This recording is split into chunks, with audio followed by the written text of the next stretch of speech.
Hey everybody, this is Silverspook, and this is the Silverspook video about Maori, Haka, and Hawaiian Hula, which are not your entertainment but our resistance. And this is, of course, in um, direct response and around the recent events that happened. If you haven't caught up on this current events, although it seems to be very widely viewed, there was a very large um, there's a very widely seen video of the Te Pāti Maori, or the Maori Party in New Zealand, or Aotearoa, where a one of the representatives did a haka, which is, well, we got it. You maybe you know what that is. Maybe you don't, but we'll get into more about that. And full disclosure, I am a native Hawaiian, so I cannot say I'm an expert on haka, so I should not say too much on that. But it is a cultural practice. And it's a tradition of the Maori indigenous people of what's called New Zealand. Aotearoa is their name for it. So when I say that Aotearoa, that's what I'm referring to, New Zealand. But yeah, there's a huge explosion that was very, very viral, and there's a lot of reactions to that, a lot of telling reactions to that, and so this is a good time to talk about these, the situation in the Pacific. Also, notice in the bottom left, there's the indigenous Maori elder. Smiling to herself. That is tamoko. That's the traditional Maori facial tattoo. There's on specifically for women, and there are different ones for different genders of people. And throughout the Pacific, there's also many tattooing cultural practices, which are also coming back in a big way. And so we'll get to that as well, and what all of this means. And I just wanted to have like a commentary around this topic, and also how the Maori struggle ties into the Hawaiian struggle. How the Maori, struggles for their people, and against the colonial system, ties into our native Hawaiian struggle, how they're connected, how they connect to struggles in the Middle East and indigenous peoples there, and also how what hula is, right, and what haka is, what hula is, right. These are physical like dances, but like really dances, like, a lot of things are lost in translation there. This is not like a foxtrot, this is not like a waltz. I was gonna say cakewalk, but that has its own, that many of these things have ties to like African culture in the Western world that have their own long history. The Zoot Suit riots, or the anti-Filipino reactions to Asian and Pacific Islanders' bodies in motion, and the fear that the colonial world, and the anger that the colonial world has at brown and black bodies doing things that they don't like, and also making faces that they don't like, and speaking in a way or singing in a way that they don't like, right?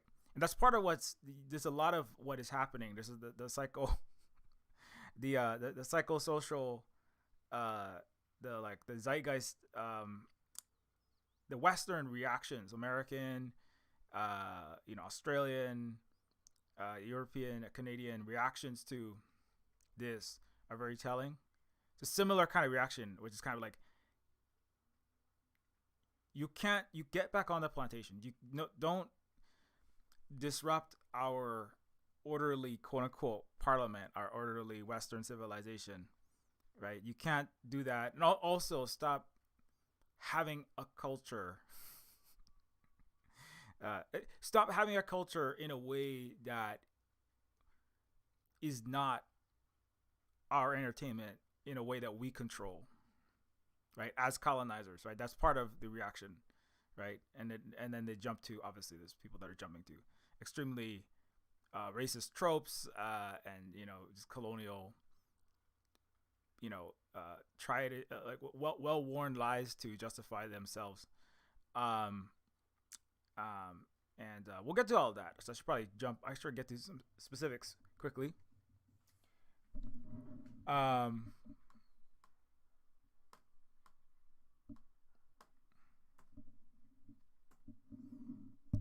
Okay. Anyways, so yeah. So what happened though? Okay, in case you don't know, let's just go through some of what has happened. Where is my Twitter? And I apologize. I got to use this feed because this is where I store all my. A lot of my information is stored here. Okay. It's not always the most organized though. But okay. So hula is not a costume. Well, we'll we'll jump. Maybe I'll just jump in from the hula side. Because I think you can look this up. Look up Haka, New Zealand, Aotearoa Parliament. If you haven't seen it for some reason, I don't think I need to recap the whole thing. But long story short, yeah, Parliament was suspended after a floor shaking Haka by the Te Pāti Maori, right? And then many people have been reacting to that. Okay, so but let's and this is not just the Haka. There's a huge political, multi-pronged, full spectrum, decolonial, multi ethnicity. It's not just Maori, right? It's multi-party resistance, but the Maori are leading this, right? With other parties actually backing them up. They're not necessarily, it's not just it is not just this one quote unquote performative thing that happened. This is part of a larger systemic, very, very well researched, very well organized, very well informed strategy, right? That's very important. So I want to say that first. This is not just, somebody did a dance somewhere. But that's the way that it's interpreted by Western imperial minds. Non-indigenous people and people that are disconnected. You could be a Western person, but if you understand or have like some in community with and you have some connection to the struggle,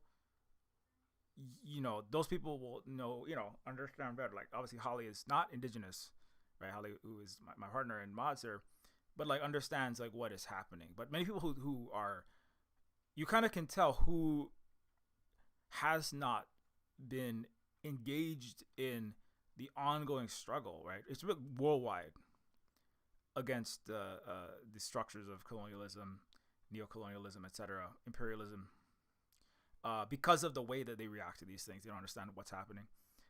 Just the attitude of I'm going to speak without having, as a good Asian Pacific comrade once said, an indigenous a relative once said, no investigational right to speak, right?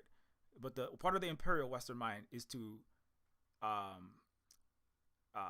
be a non-investigator mass speaker, right? Just to speak from one's hip, like a cowboy with a gun, but words coming out of your mouth that you don't even know where they came from.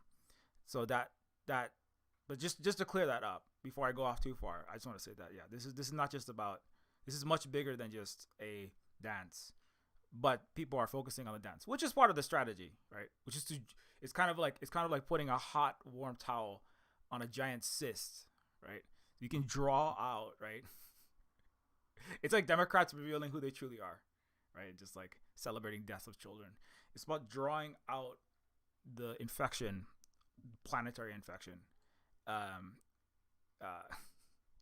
One might say trolling. But no, but this is not just that. It's serious though. Okay, let's move on. Hula is not a costume. Okay, hula is not a costume. It is not a Disney product. It is a sacred, powerful tradition. There are hula like this one for Pele, which we used during our multi-pronged defeat of the United States, largest U.S. military and police action ever in its illegal colonial occupation of Hawaii on Mauna Kea. So I want to reiterate that the United States empire lost. It lost to a Hawaiian-led, multi-pronged, multi-layered international struggle. The United States, the West, the colonizer imperialists, they try to cover their tracks when they lose. Like they said, oh, well, we just accidentally slipped in the mud in Vietnam, right? They call it it was just a military action, but they lost. The United States lost in Afghanistan. The United States loses all the time, right? But they need to bury that. That's why I put that in capitals, because the West is a paper tiger. It is weak. The United States, its capitalist system, its colonial system is weak. It seems strong because many people suffer under it. It advertises how many, hospitals and schools it blew up. Right, but that's not that is not. Beating up on children does not make you strong. That does not make you militarily strong. That does not make you civilizationally, socially, morally strong. It's weak. And the United States is so weak it lost in Hawaii, and it will lose more in Hawaii, by the way.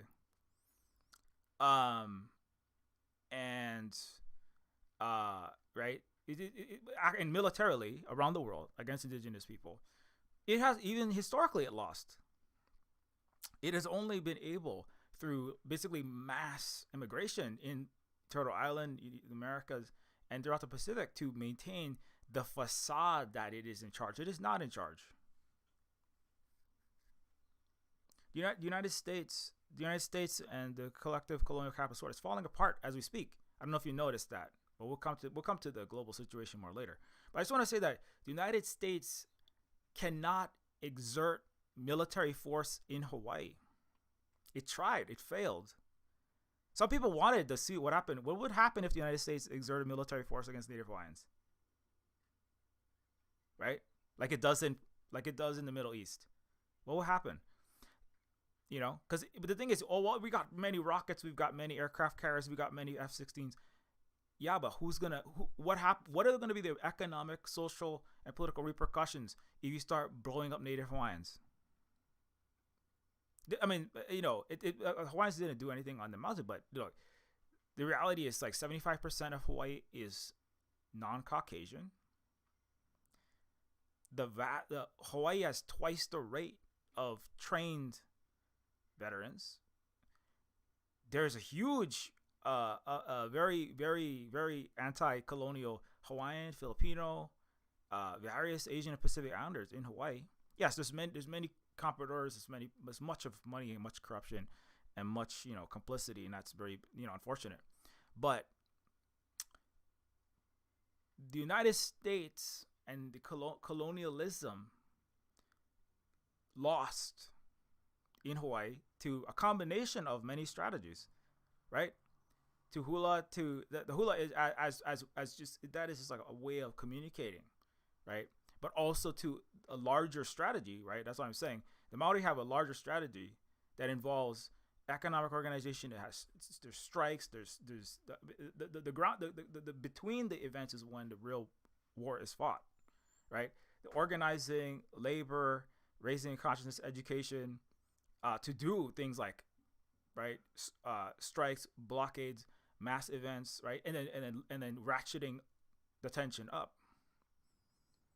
And this is what the global, well, not the global, but the Western first world, the Americans, they don't understand, because the ones that are disconnected, right? So the imperialists, liberals in particular, conservatives don't really care very much, but liberal conservatives in the West that they see like a native doing a dance, and they immediately become experts, right? They're like, I know exactly what's happening. These are just a bunch of, Indian savages, gyrating somewhere, and this is silly and it's degrading Western civilization. That's the immediate response, right? Because those are people that um, those are people in the mall of the Death Star, right? The crumbling Death Star. They have not investigated what lies outside of the matrix of constructed, Overton window of Western liberal or conservative narratives, which is all you're able to have access to, unless you join the actual global struggle in a serious way,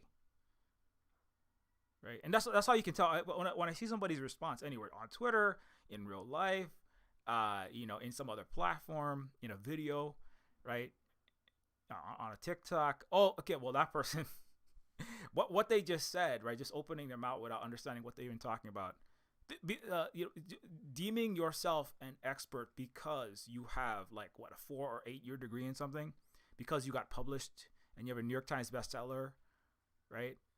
You think that Western academic, accreditation in one field, right?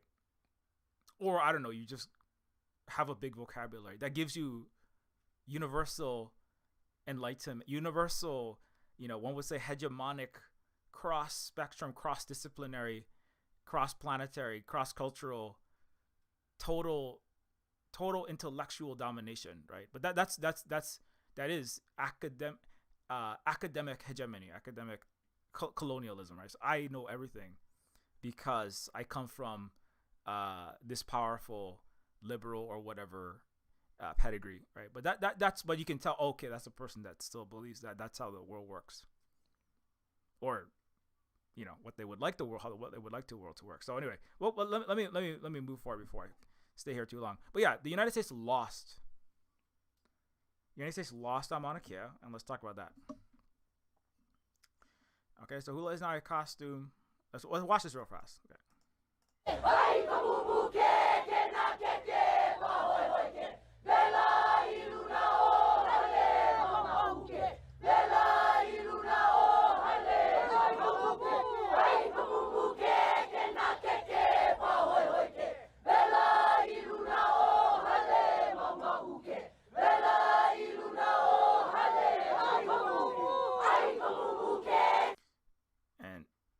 And so you can, if you're wondering what that is, that was a particular hula that is done for Pele. Pele is a volcano goddess here in Hawaii. That is, Te Ka from Moana is loosely based on Pele, and we're gonna get to Disney as well.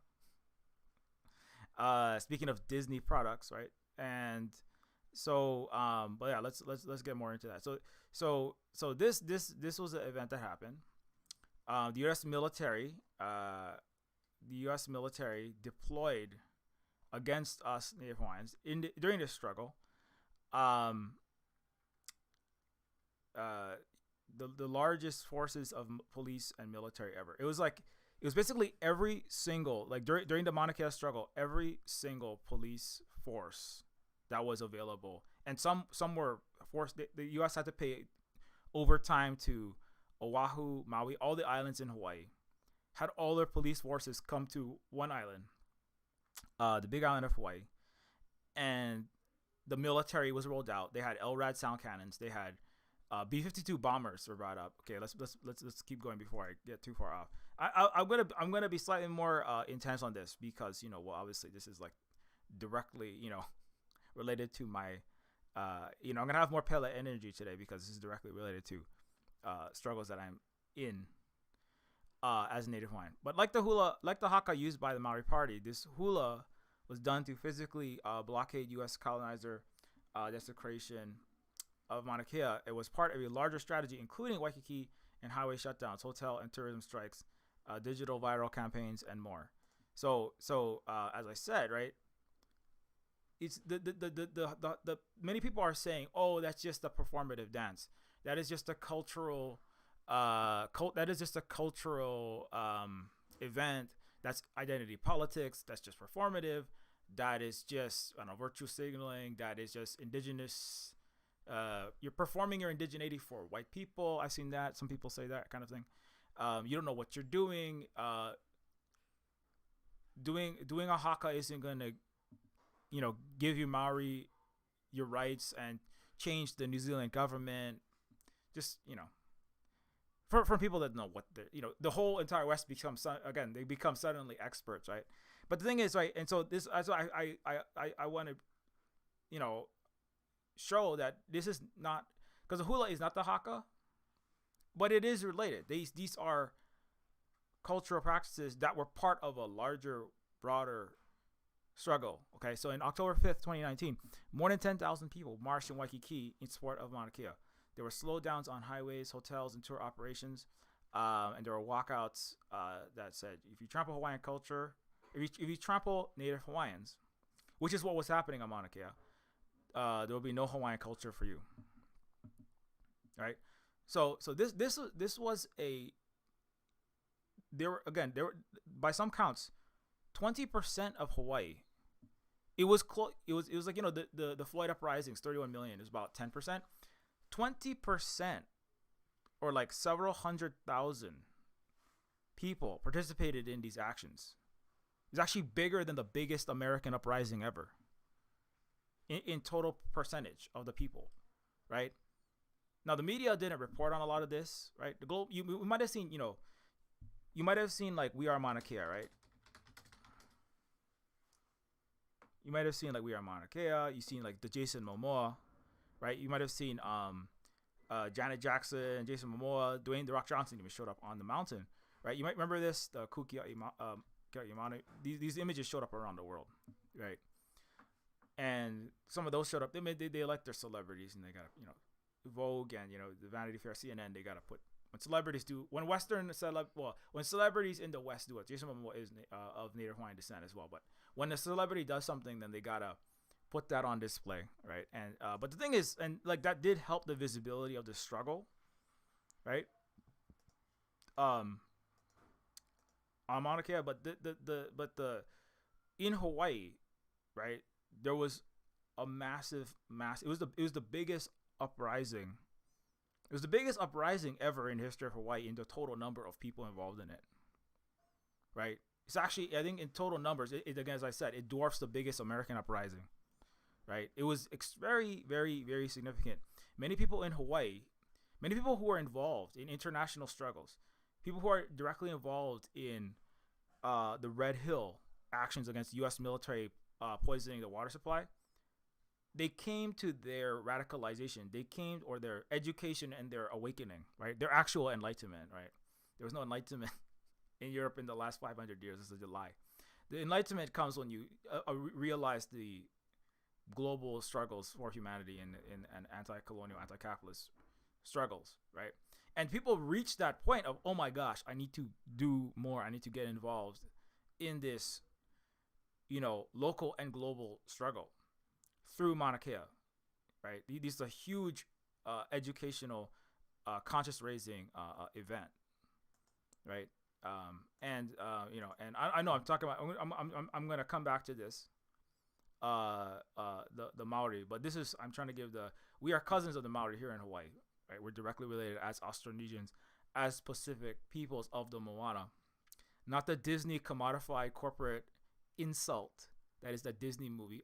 Don't watch any Disney just because they support GENOSCIDE, but also because everything they do is appropriation. Particularly when it comes to Moana, Lilo, and Stitch. And so that's another level of conscious people need to reach as well. But, we'll give them time. But yeah, so Mauna Kea was part of a larger strategy, including Waikiki and highway shutdowns, hotel and tourism strikes, and digital viral campaigns and more. So there's online components, there's offline components, right? There's worker components, Hawaiians, and not just Hawaiians, Hawaiian and Hawaiian supporters, affiliates, allies, accomplices, blockaded highways, shut down. Waikiki was being interrupted, right? This was hugely disruptive, right? Because people say you're not disrupting anything, you're not fighting anything. This is just you're just doing a dance. You're just doing this for fun. This is just like going to a bar. I remember they say the same things. The colonizers in Hawaii, right? The flower, the flower supremacists, liberal or conservative, said things like, "Oh, this is just you're just partying on the mountain. You don't know what you're doing. This isn't gonna do anything. You're just waving flags. Hawaiian culture is dead. What do you even, right? But if Hawaiian culture is dead, why are you coming to Hawaii, right? So it's kind of like, right? Uh, but the reality is that, like, no, there's very, very, very organized actions were happening. Now, of course, they could be more organized, and they will get more organized. And the the but the reality is that, like, it interrupted business to a huge extent. Like, people understand the BDS now, right? Why do they not buy Pizza Hut? Why do they not buy McDonald's, or Starbucks? Many people, right? To support an indigenous people in another major struggle, much deadlier. But it's the same anti-colonial and ultimately anti-imperialist and anti-capitalist and anti-white supremacist struggle, right? And so similarly in Hawaii, right? We said we when you interrupt the Starbucks profit supporting this, right, horrible crime in the Middle East, you're causing problems for that capitalist imperialist system, right? That then has to make its own decisions. This is a war in the economic domain, in the informational domain, in all domains, full spectrum, right? In the cultural domain, right? See so many people wearing, right, clothing of the West Asian people. I'm trying to not to get this channel shut down too early, and get shadow banned and deranked. But so when people it was the what I'm trying to get at is that the hula that we were doing was a sacred, powerful tradition of communication. Hula is many things. It's not really any one thing. It doesn't translate to any word. But part of what it is it has some semblances to the ritualistic dance and ritualistic combat, like some African cultures, Central South American cultures.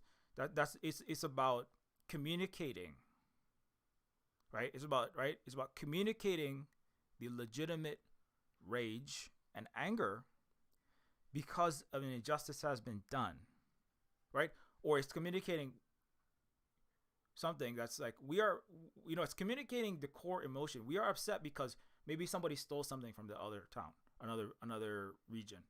Maybe somebody insulted or attacked a cultural symbol of another nation or something, right? Or there's resources are scarce and people are getting tensions are high and people are taking something from another one and they're saying for whatever reason, right? It's like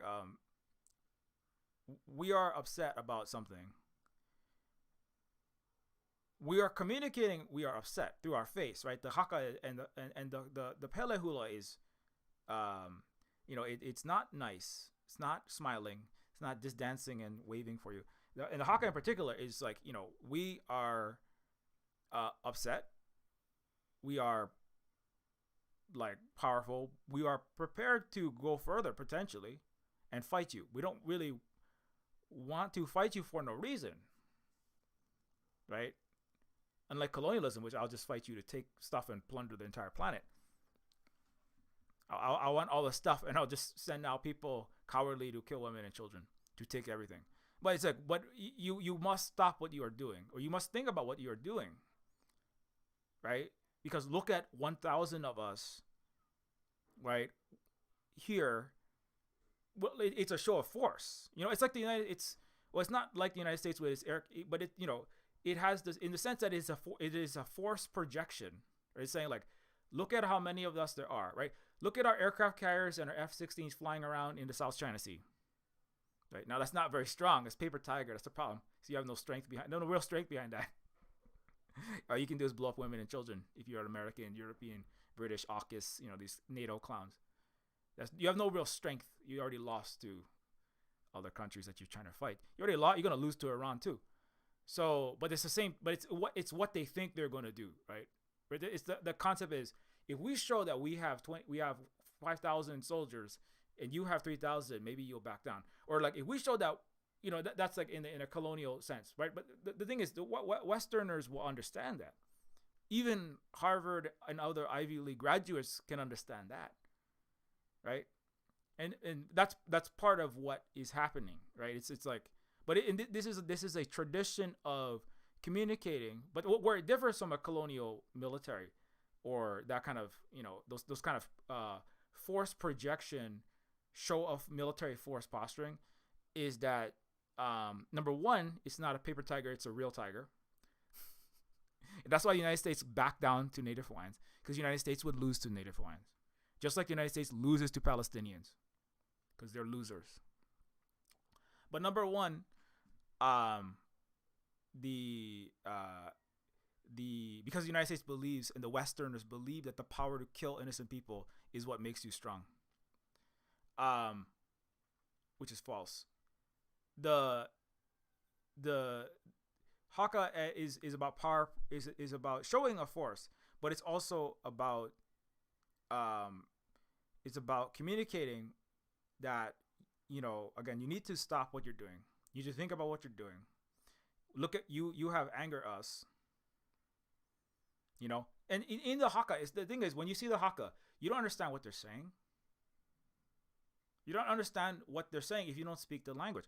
But in the Haka that was being done, something very specific was being communicated to the people that needed to understand that in the Maori language, right?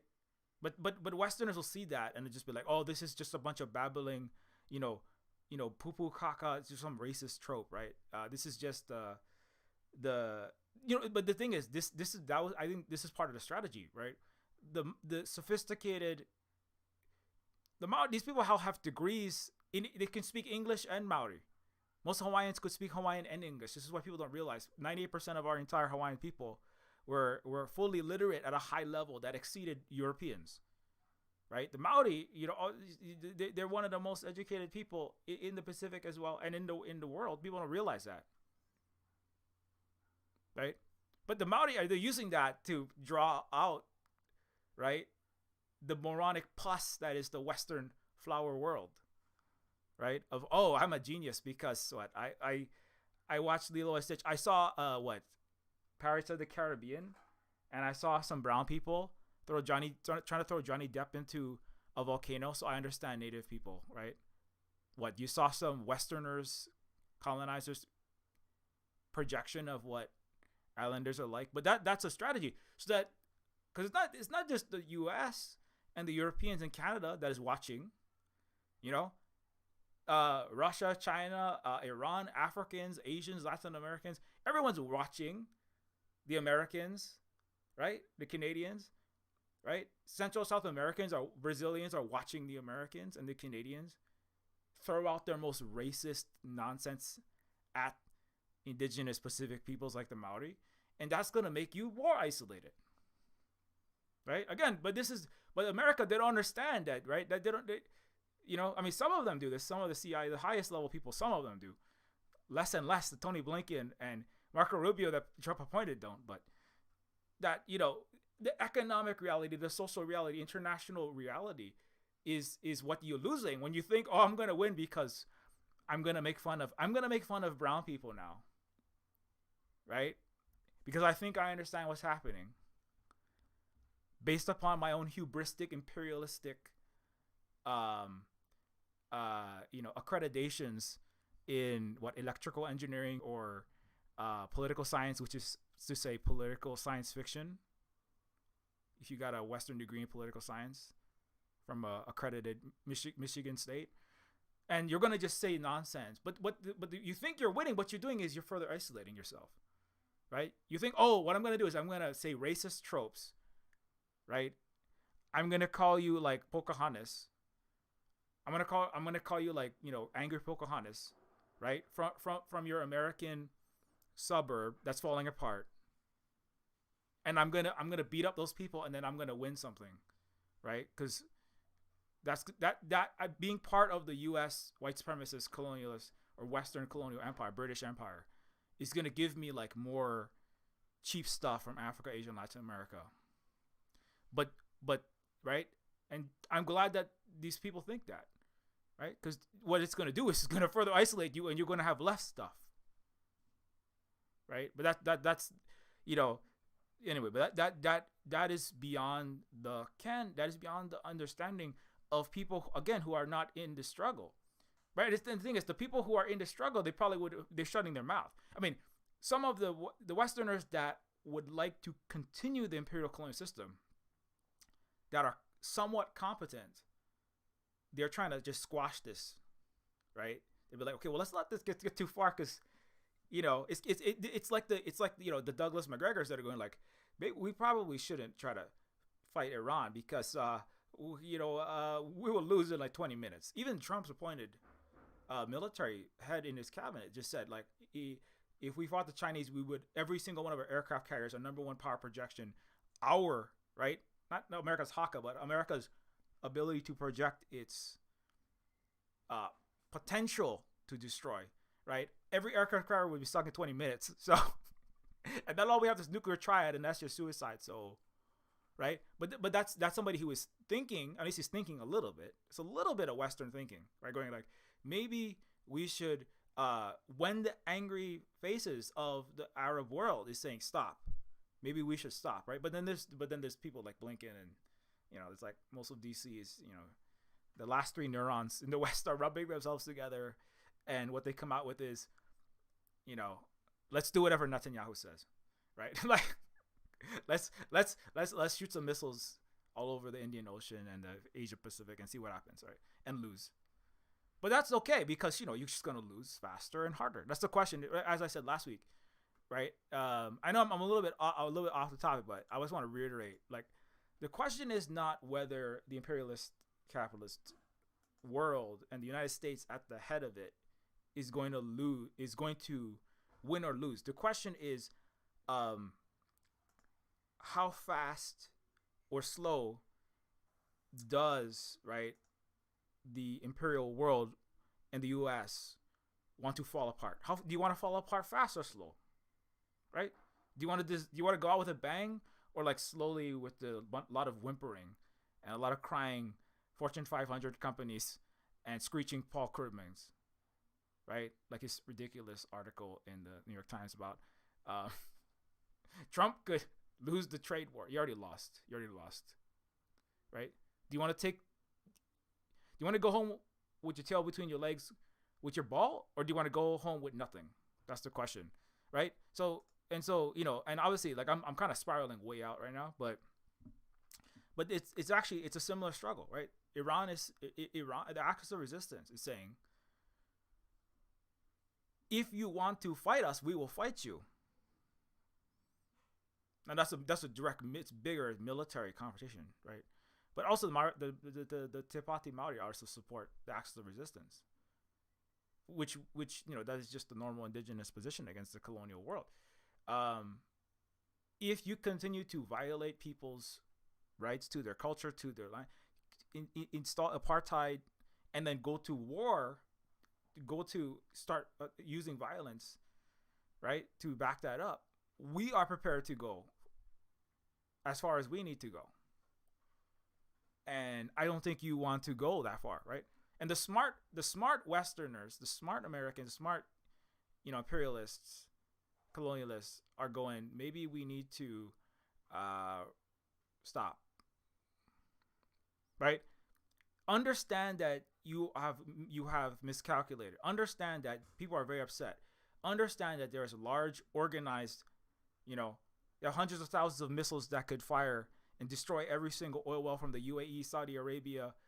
All of the fossil fuel production facilities will be on fire. The entire U.S. and the Western economy, and much of the global economy, but especially the Western economy, will be in flames, right? So do you want, right, stand down, or you will suffer massive consequences, right? That's something that actually again, I know people are like, Silver Spook, all I want to hear about is native stuff. I just want to see you doing native stuff. But that's part of the point, right? I'm not here to entertain you. I'm here to educate you. I'm not here to make you feel good. about, I don't know, your white guilt if you're a white person. I'm not here to tell you what you want to hear. I'm here to tell you the truth. Do you want to hear the truth, or do you want to hear, right? You go watch Pocahontas, right? Go watch the racist caricature of Hawaii, like, Moana, stolen by Disney. Go watch some. Go if you want entertainment, consume a Western white man's corporate product of us, like you normally do. Right? But I'm not here to. I'm here to tell you what the global struggle actually is. So anyways, but yeah, so that's where that actually connect. But anyways, let's get back more into the specific struggle though. Before I go too far. I don't want to educate you too hard in your delicate flower brain. I'm not, obviously when people hear I have heard stuff I'm talking about, but it's for people. I'm thinking of certain people that are commenting on Maori and Hawaiian, posts. Like the Haka, some of them might click into this video. You know what I'm saying? Like the Haka used by Maori Party this week, the Hula done was to physically blockade U.S. colonized desecration of Mauna Kea was part of a larger strategy, including Waikiki and highway shutdowns, hotel and tourism strikes, digital viral campaigns, and more. My point is that, like, we are not just little brown people in the grass shack. That's part of the colonialism, is this propaganda and lies, right? And the savage, that's the conservative lie, or the noble savage myth, that's the liberal / progressive Western left lie. That's not the case.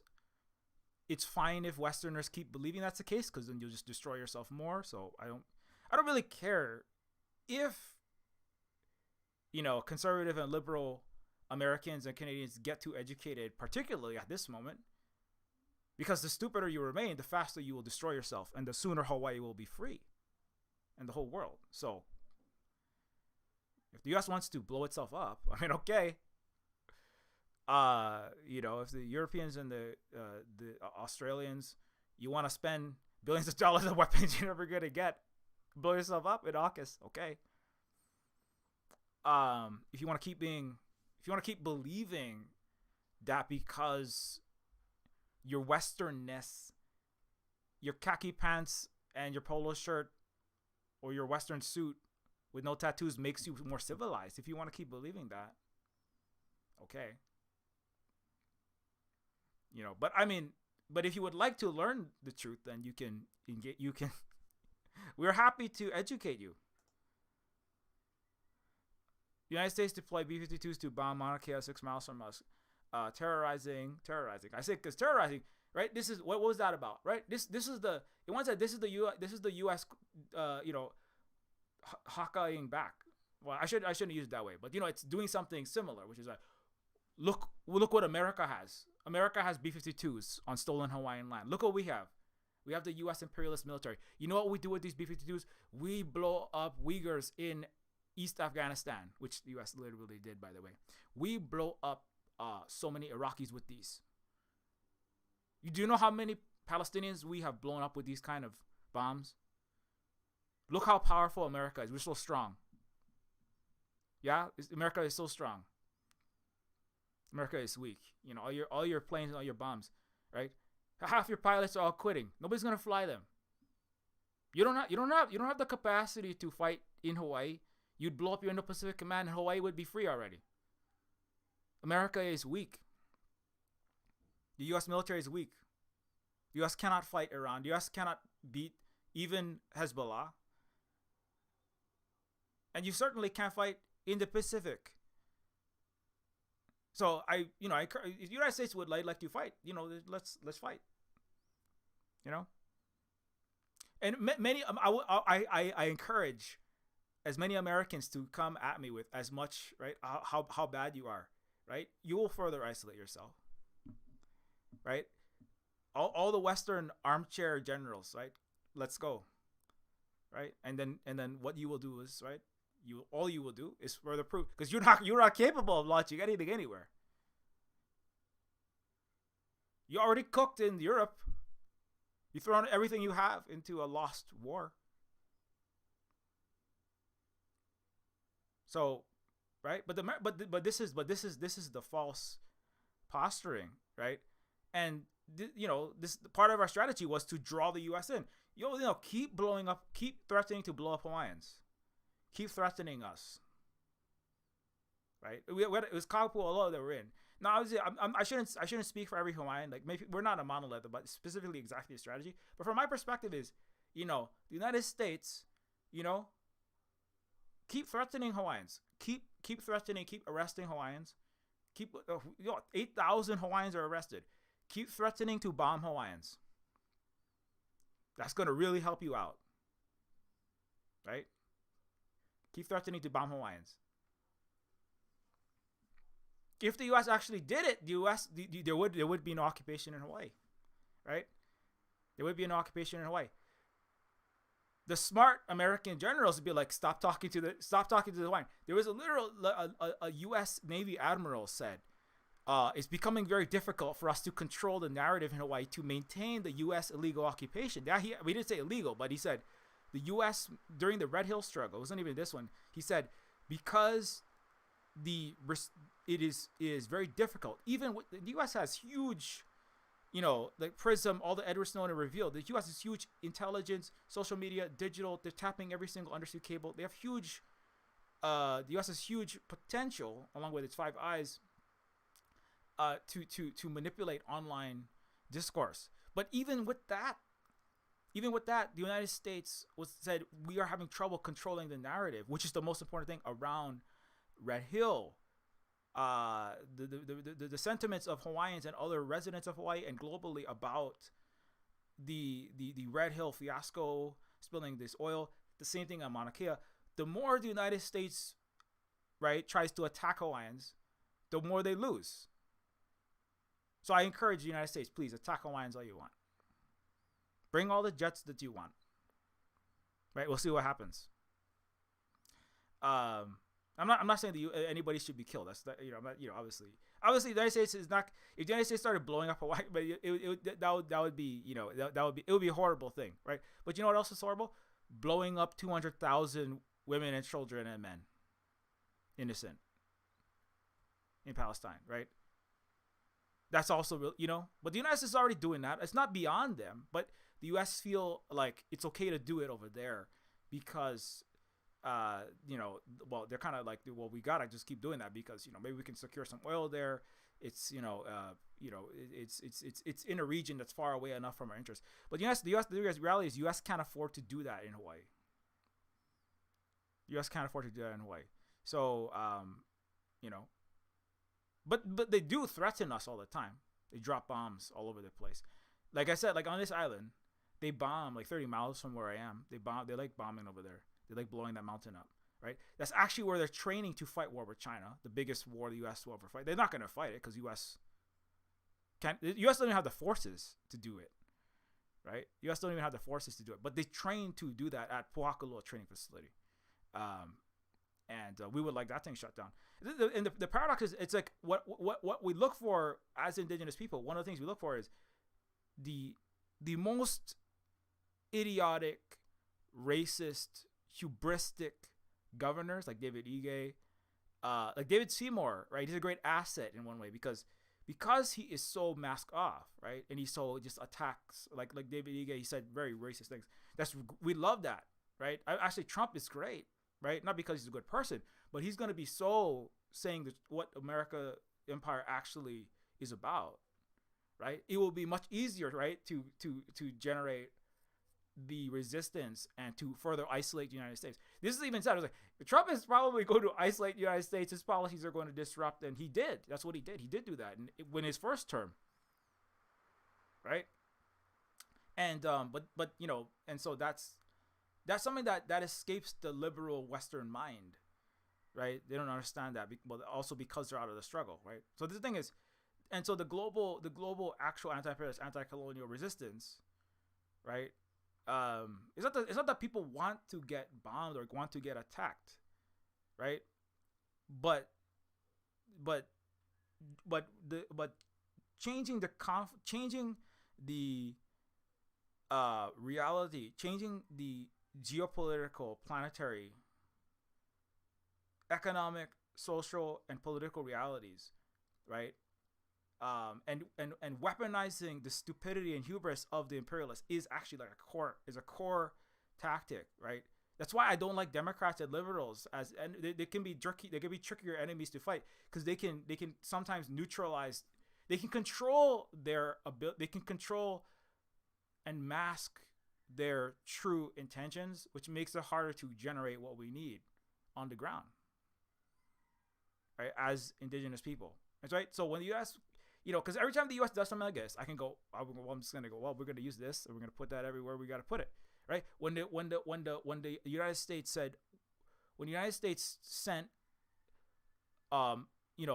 thousands of police and military to the Mauna, it was like, that's great, because now the U.S. is showing what it is, and now even Hawaiians who are not sure, Hawaiians themselves, when they watched their own elders getting thrown to the ground, they learned who America was, truly. They learned who the United States. They learned who the Democratic Party was, right? It forced the contradictions out of the dark into the light, right? And so it's similar to water protectors, right? The water protectors, they hate this election cycles because people waste all their time, right? As I talked about previously, like Nick Assa's The Red Nation talks about this a lot, where like we're trying to stop this pipeline and people are showing up, even non-native people are supporting us, and then suddenly everybody disappears, right? It's like, I think if America could, it would have elections every 5 days, presidential elections, like every 6 months, new presidential election, right? Because then all that everyone would ever do would be staring at a meaningless exercise in plutocracy, pretending to be democracy. So the heavily armed force, when this action popped off, the U.S. was extremely. It was the most militarized police direct, like publicly, militarized police violence the U.S. has ever shown to indigenous Hawaiians. And Hawaiians saw their own uncles and brothers in the police and arresting their own grandmas, right? And that made waves inside many Hawaiians, men especially, who joined the U.S. police, right? They quit.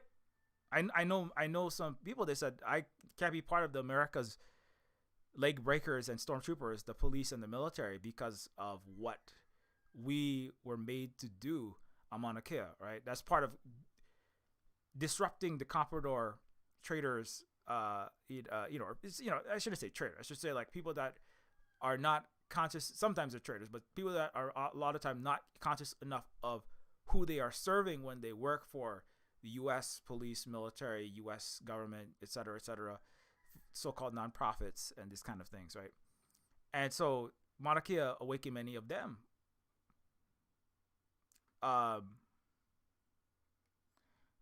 Anyways, U.S. deployed DVT to bomb Mauna Kea 6 miles from us, terrorizing Native Hawaiians with thunderclaps and flying Black Hawk copters over Kupuna Elder Tents at 1 a.m. It was the largest mass event ever in Hawaii's history, but the U.S. Empire lost. It capitulated. The Air Force B-52s teamed up with the Army for a live fire bombing exercise. This is an article. This is an article like in like the U.S. military news, right? The Air Force B-52s teamed up with the Army for a live fire bombing exercise in Hawaii. Being able to practice close air support with the B-52 bombers dropping over 15,000 pounds of high explosives while running alongside Army brethren in an accompanying movement with attack aviation to the left and active artillery to the right provided numerous lessons, blah, blah, blah, to myself and my team that will help neutralize the enemy. Who's the enemy? What? Russia, China, and Iran. Or especially China now, right? That's what they're practicing for in Hawaii. Trying to start World War III. Wasting all the money on trillions of dollars of bombs and more death and destruction. Vietnam War 2.0, Korean War 2.0, some nonsense, right? Blowing up more people in Afghanistan at the time. So the United States deployed to bomb Mauna Kea 6. Yeah. So anyways, so the thing is, they were threatening military force. They're threatening military force. The U.S. military was involved in this action. Yeah, they did. It was not like Hawaiians were directly shooting at Americans. Americans shooting at Hawaiians, but they deployed the military. Why you got to deploy the military? I mean, they used Black Hawk helicopters flying directly over elder tents, right? Why would the U.S. need to deploy the military against Native Hawaiians, right? I mean, that's a question that people should ask. David Ige, the fraudulent governor of the illegal U.S. colony in Hawaii, threatened mass violence to wipe Hawaiians off of mountains, off the mountain months in. But ultimately, the U.S. and all its forces buckled, scared of losing all of Hawaii to decolonial resistance. The U.S. is even weaker now. State governor gave an ultimatum: leave or you will face total mass arrest. On December 26th, after $15 million was lost in law enforcement costs and failure to clear the Kia'i or the protectors, the governor of Hawaii pulled the police from Mauna Kea. And so we Hawaiians are victorious against the imperial capitalist colonizer. So, before I get too intense, I'm going like full pellet mode. We're slow down. I'll do more basic education. This is the Kanaka Maoli flag. This is not the official flag of the Hawaiian nation, the Lahui. This is the flag of. It was created in the late 20th century, based upon the coat of arms of some of our original leaders like Kamehameha, right? But it's not the official flag. The upside down high Hawaii, that is it has a Union Jack in it and it has red, white, and blue stripes. It was designed in 1800s, in a time in which Hawaii was allegiant but not subservient to, not colonized by Britain. So that's why it has a Union Jack in it. In the future, I believe one day there probably will be in the fully de facto free Hawaii, there will probably be of U.S. illegal colonial occupation. There will probably be a redesign of the Hawaiian flag, but that's something that is down the road probably. But the reality is that, some of it I'm being a little I'm trying to egg some colonizers on to say something. I'm trying to get some toxic. I'm trying to get some toxic cowboy masculinity BS out there. So I'm a little bit being I'm a little bit trolling, I think, when I was talking earlier. But really, for real, the United States spent a whole lot of money on National Guard, on police, 6 months. Right, the project itself was TMT. There's a whole video that's not even. It is, another great thing that came out of this is that Libyan diaspora astronomers, right? Let's see, Libyan diaspora astronomers like Dr. Fatima there's not even Hawaiian.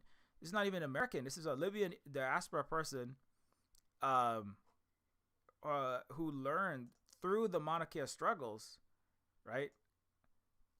As a professional astronomer. The thing is, and Dr. Fatima made a whole video called "Astronomy Has a Colonialism Problem" because of witnessing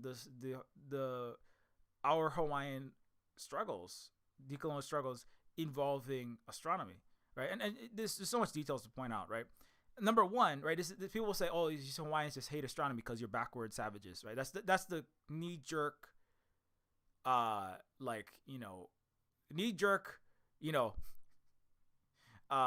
American, U.S., UK, white glasses man response, right? I'm a smart, like people like Drew Pavlu, people like the No Opinion guy, people like the, I have a degree from a 4-year college.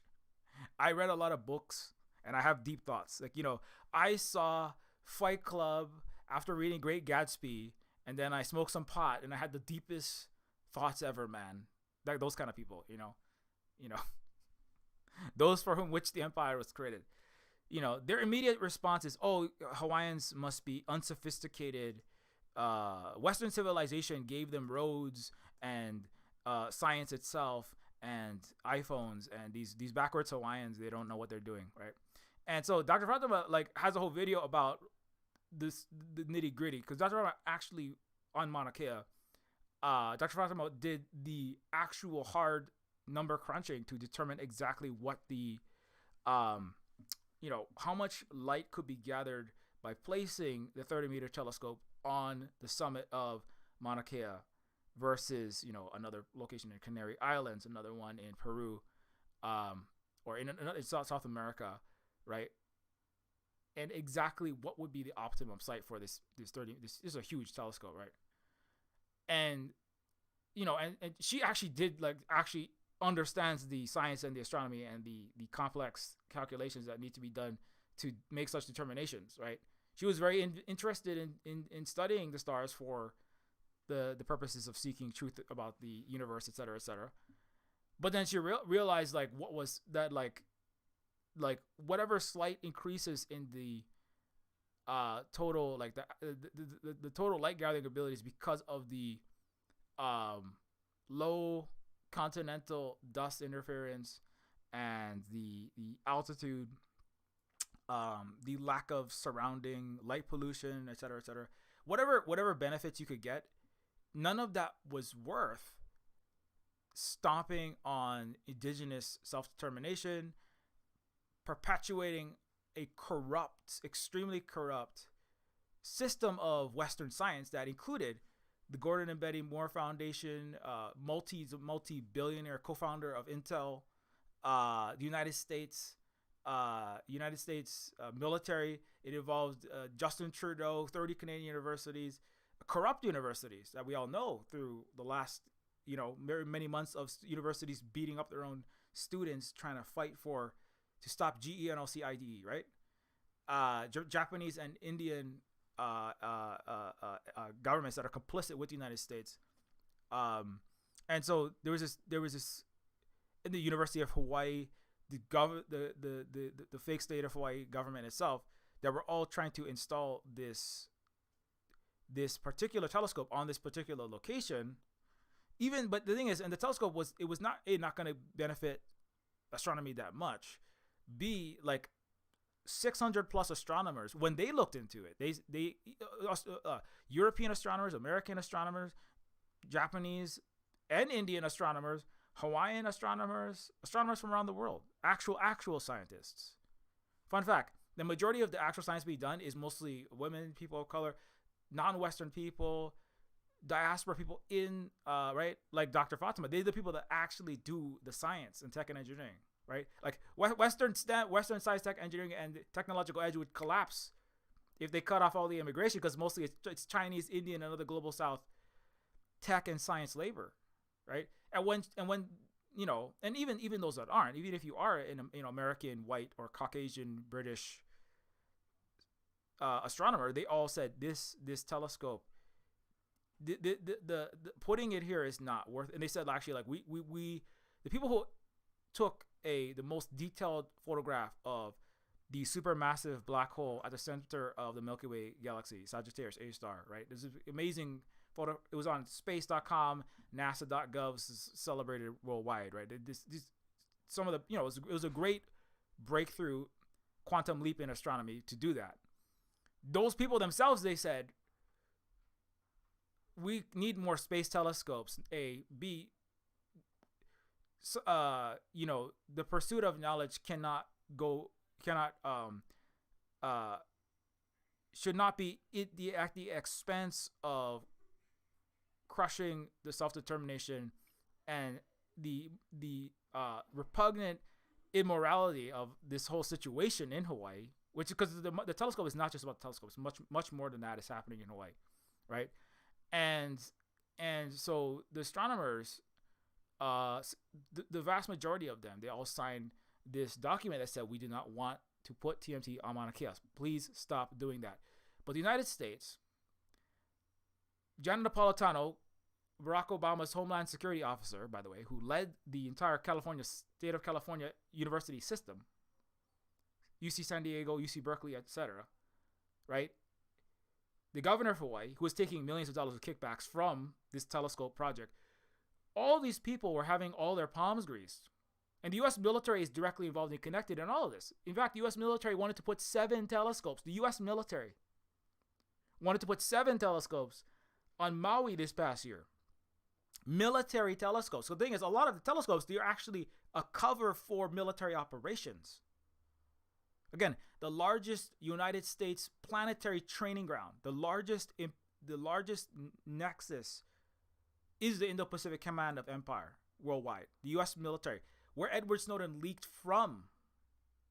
He worked at Booz Allen and several other intelligence contractors, but he was the director of national intelligence in Hawaii, right? And the largest training ground, Pohakaloa training facility, where the U.S. is explicitly stated they are practicing to fight the biggest war they have ever fought against China, is right next to Mauna Kea. It's a Pohakaloa training ground, right? So the United States is not just about telescopes. It's about much more than this. It is about maintaining, right, everything you see happening in Lebanon, in that region, everything you see happening in trying to start in South China Sea, all this warmongering, South Korea, Japan, U.S. military bases, right? Everything you see happening, even in Europe, although it's not part of Indo-Pacific Command, but the ultimate goal, and all of that is run from Hawaii, right? This is another reason why the United States military it cannot engage with Hawaiians, because the entire United States empire would vaporize if it lost Hawaii. But that's also why they need to keep on greasing all the palms, and they throw billions and billions. U.S. just prints money and throws billions and billions at Hawaii all the time. And this 30-meter telescope, right? It's not just about seeing stars. The U.S. empire, the capitalists, they don't care about actual science, right? They need to keep on pushing these projects through as giant cash cows to bribe all of the officials and maintain the complicit academia university system, which is a giant hedge fund masquerading as schools to a large extent, that directly throw money into what? The Middle East, horrible imperialist wars or imperialist massacres. Like you can watch it on your phone all day, right? But that money comes through universities, and like the University of Hawaii, which helps solidify both, right? The as Mao said, the back gate or the front gate to Asia, that is in Palestine, and the front gate is in Taiwan, and the Chinese have to stop that from being broken open. But also in Hawaii, right? In Hawaii is the command center for that entire project, including the intelligence networks. Guam is actually another very important one. Guam is like the tip of the spear. It's also where all the undersea cables and much of the PRISM, OSN, all the U.S. And the imperialist intelligence data gets stored there as well. So Guam is, there's many. Hawaii is not the only site, but if the U.S. loses Hawaii, U.S. That is like one of its key central fighting. And also, if the U.S. loses Hawaii, that would be a symbol to the rest of the entire Pacific that the winds of change are completely changed. And many other Pacific countries, Aotearoa New Zealand could rapidly become completely out of the grip of Mr. Crown Jewels and the British Empire, which GCHQ, which directly worked with the U.S. Empire, right? Anyway, so before I go too deep down this rabbit hole and I just leave Dr. Fatima's face on, let me move on. So the telescope is not just about a telescope, right?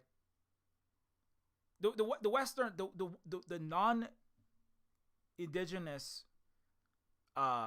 liberal conservative Western mind, or sometimes even some of the left mind, that has not exited that small playground, right, of the consensus reality in the United States and Europe, right? They see this, they see the Haka, they see the Hula, they see that, like, oh, this is just, some brown people dancing. They don't understand what a telescope is. The Maori, they don't understand what parliament is. Right, it's the kind of attitude they come with that. What they don't understand is they don't understand what their own parliament is, which is to say, not a democracy. Right? It is the Western. Is the Western hubristic, ignorant mind that doesn't understand what the U.S. government is. You don't know who you are. You believe you live in a democracy, right? As your elites take your money, spend it all on needless wars and mansions for themselves. Right? You think that your voting is going to make any difference. You don't understand who you are. You think that you're in some kind of, polite, quote unquote, civilized, rules-based order. You are in an unruly, disorderly, barbaric war on the wrong side. And the indigenous people that are far more sophisticated than you, with all their allies, right? Whether in West Asia, whether in Hawaii, whether in Aotearoa, whether Native Americans, whether natives in South America, or other indigenous people around the world. There's indigenous people in Asia. The thing is, it's just more the difference between indigenous people in many Asian countries, the ones that are out of the imperial capitalist order, is that they just, they're further along their projects, right? But the reality is like that, you can tell somebody who is still in that world because they assume when they see somebody that is not a white person in particular, uh, uh, uh, doing a show of force, using one of their traditional practices in a way that is not for their personal consumption, for their sexual titillation when it comes to hula, or for like seeing at a sports game a haka, or in Game of in Game of Thrones, Jason Momoa does that kind of haka like thing in his TV show, right? When he plays the Khal Drogo, and I appreciate that. But it's kind of like, but Westerners don't get to see what the actual struggle is. They don't get to. They don't. Not that they don't get to see. They don't really want to see. Right? What actual indigenous struggles and culture and history are about, because they don't center the Western person. It doesn't center the American. It doesn't center the white colonizer. It doesn't center the European. It's not about them, right? It's not fun and cute for them. It's not smiling brown women holding their Mai Tai available for their, sexual needs. So they don't like that. A lot of people said, I don't like her angry face. I don't like her angry face. What? Interrogate that. What exactly do you not like about it? I said, like, white women, this one white lady said, ignorant white lady said, like, I don't like the mean, angry Maori women. Why is that? Maybe it's that because, maybe to interrogate what is it about your own culture's expectations of women that troubles you when you see a woman that is not just smiling. I'm going to come to that later, but right. So anyway, but this, all of this, the social, the cultural, the economic, the political, these are all dimensions of a massive struggle. And let me tell you, it takes a lot of work to get caught up on all this stuff. It's not easy. It's part of the strategy is to, because it's a lot of research. It's a lot of listening to a lot of different peoples and struggles around the world to understand what is actually going on. Right. All the time you spent, right, reading old dead white guy books is time you did not spend learning about the brown and black and decolonial and non-man people's histories and struggles. So you got to catch up on that. That takes time. If you already went to college, it's kind of like some people like, but you're already baked into and invested into the Western control mechanism, the Western accepted over the academic Overton window of what counts as, this is this is acceptable politics. That is just unreasonable, radical, something, right? When you, the longer you stay steeped in that colonizer Overton window, you can say, right? Like and you don't seriously listen to those people because it doesn't feel good to you. You don't feel catered to. The longer you will remain in ignorance, and in the long run, that used to benefit the Western world for about 500 years, to remain ignorant, right, as a Brit or a French, of Pacific culture, African culture and history, Asian culture, history, indigenous people, and just like hand wave them off as savage. We don't need to learn about that because it's just people throwing spears. There's just brown monkeys throwing spears at each other. We don't need to know about that, right? We don't need to really know. We just can just make up whatever we want in our head and say that. It's kind of like, it's got what they do similar things for China. Oh, in China, everyone's just like 100 trillion people starved, and in Venezuela, 2 quadrillion starved, and everyone's throwing spears in Africa, and in Hawaii, they're just throwing people in the volcano at random. And Maori are eating each other. You can just make up whatever you feel like, right? Yeonmi Park, right? In North Korea, 200 quadrillion children ate 5 quintillion rats. You can say whatever you feel like, right? You don't need to know anything, right? That attitude. Oh, in Africa, Congo is broke because there are a bunch of gorillas or some racist trope, and that's why they have poverty there, right? Some nonsense, not because of you and your forceful underdevelopment and your colonialism, right? that benefited the average European and American and colonizer for the last 500 years. It is not going to benefit you anymore. That's part of that's decolonization is you are going to have to respect other people's cultures and actually listen.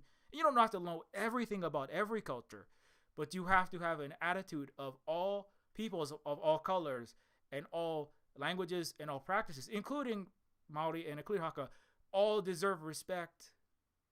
And you cannot just make up whatever you want. You can't just read some white guy's books about us and expect those people to bend over for your abuse. And the sooner you learn that, the better. But you can learn it late and then suffer more. Anyway. Obviously, I'm upset by all those assholes, but...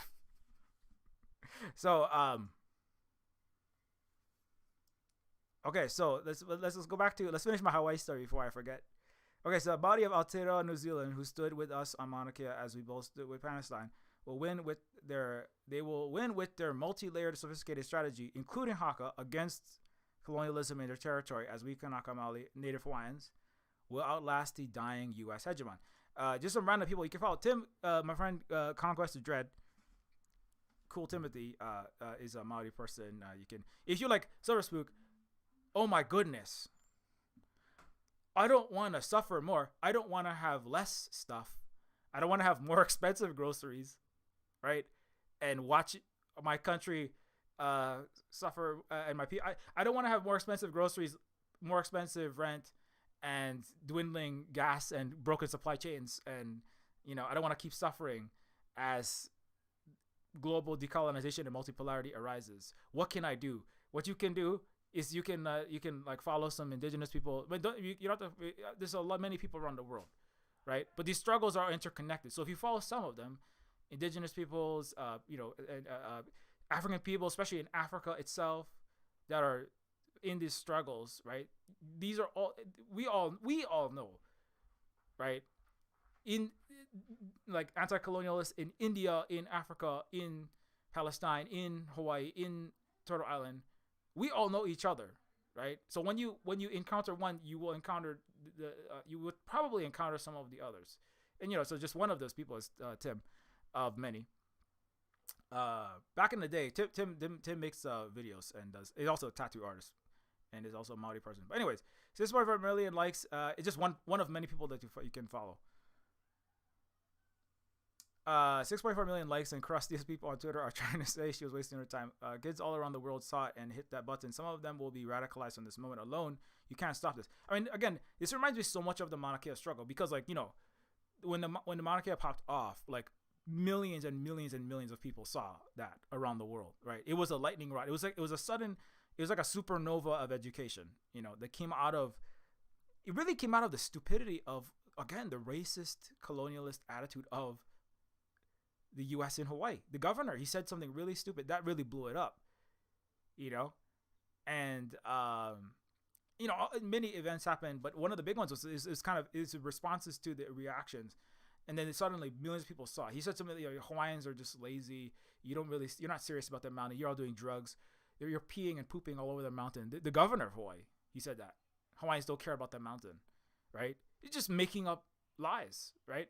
Like he was taking the usual page out of the American book, which is, again, make up who the native people are, right? The Western strategy, make up who the brown people are, just write it in your newspaper. But what they didn't realize was that social media was on board. The U.S. occupation of Hawaii and the local Hawaiian comprador government and colonialist forces, they didn't realize that the newspaper wouldn't be able to control the narrative. It spiraled out on Twitter. I was part of that, right?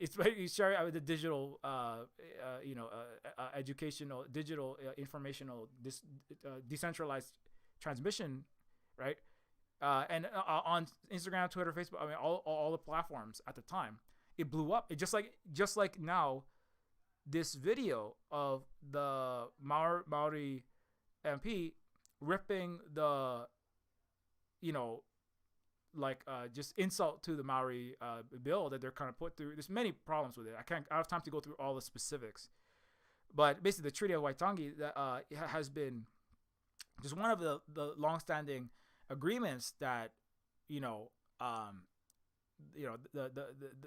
Maori and the non-Maori in New Zealand, right, have kind of relied on that as a way to keep the truce, right? One might say, and the way that they're trying to salami slice and whittle away, right, the racist colonialist forces in New Zealand are trying to, chip away and sneak and take more from the Maori, trying to privatize more of, and trying to profit from more of Maori land by trying to basically wiggle around the treaty, right? Is part of why this response is happening now, right? And now that video is blowing up.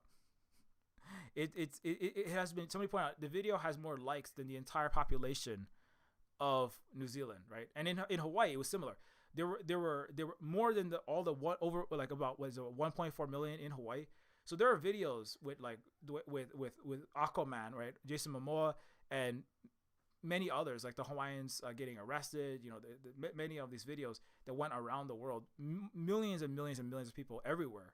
Like we had Japanese delegates, we had the Palestinians had themselves were on Mauna Kea as well. They had their own delegation, they had their own flag. The Maori were obviously there, all the Pacific peoples, even representatives from like German left and like Irish. Or even representatives came to Mauna Kea. Native Americans of different nations came to Mauna Kea, right? It was an international event, and so the digital the digital dimension and the digital of a multifaceted, right, multi-domain, what do you call that? Diversity of tactic as one tactic of a diverse set of tactics.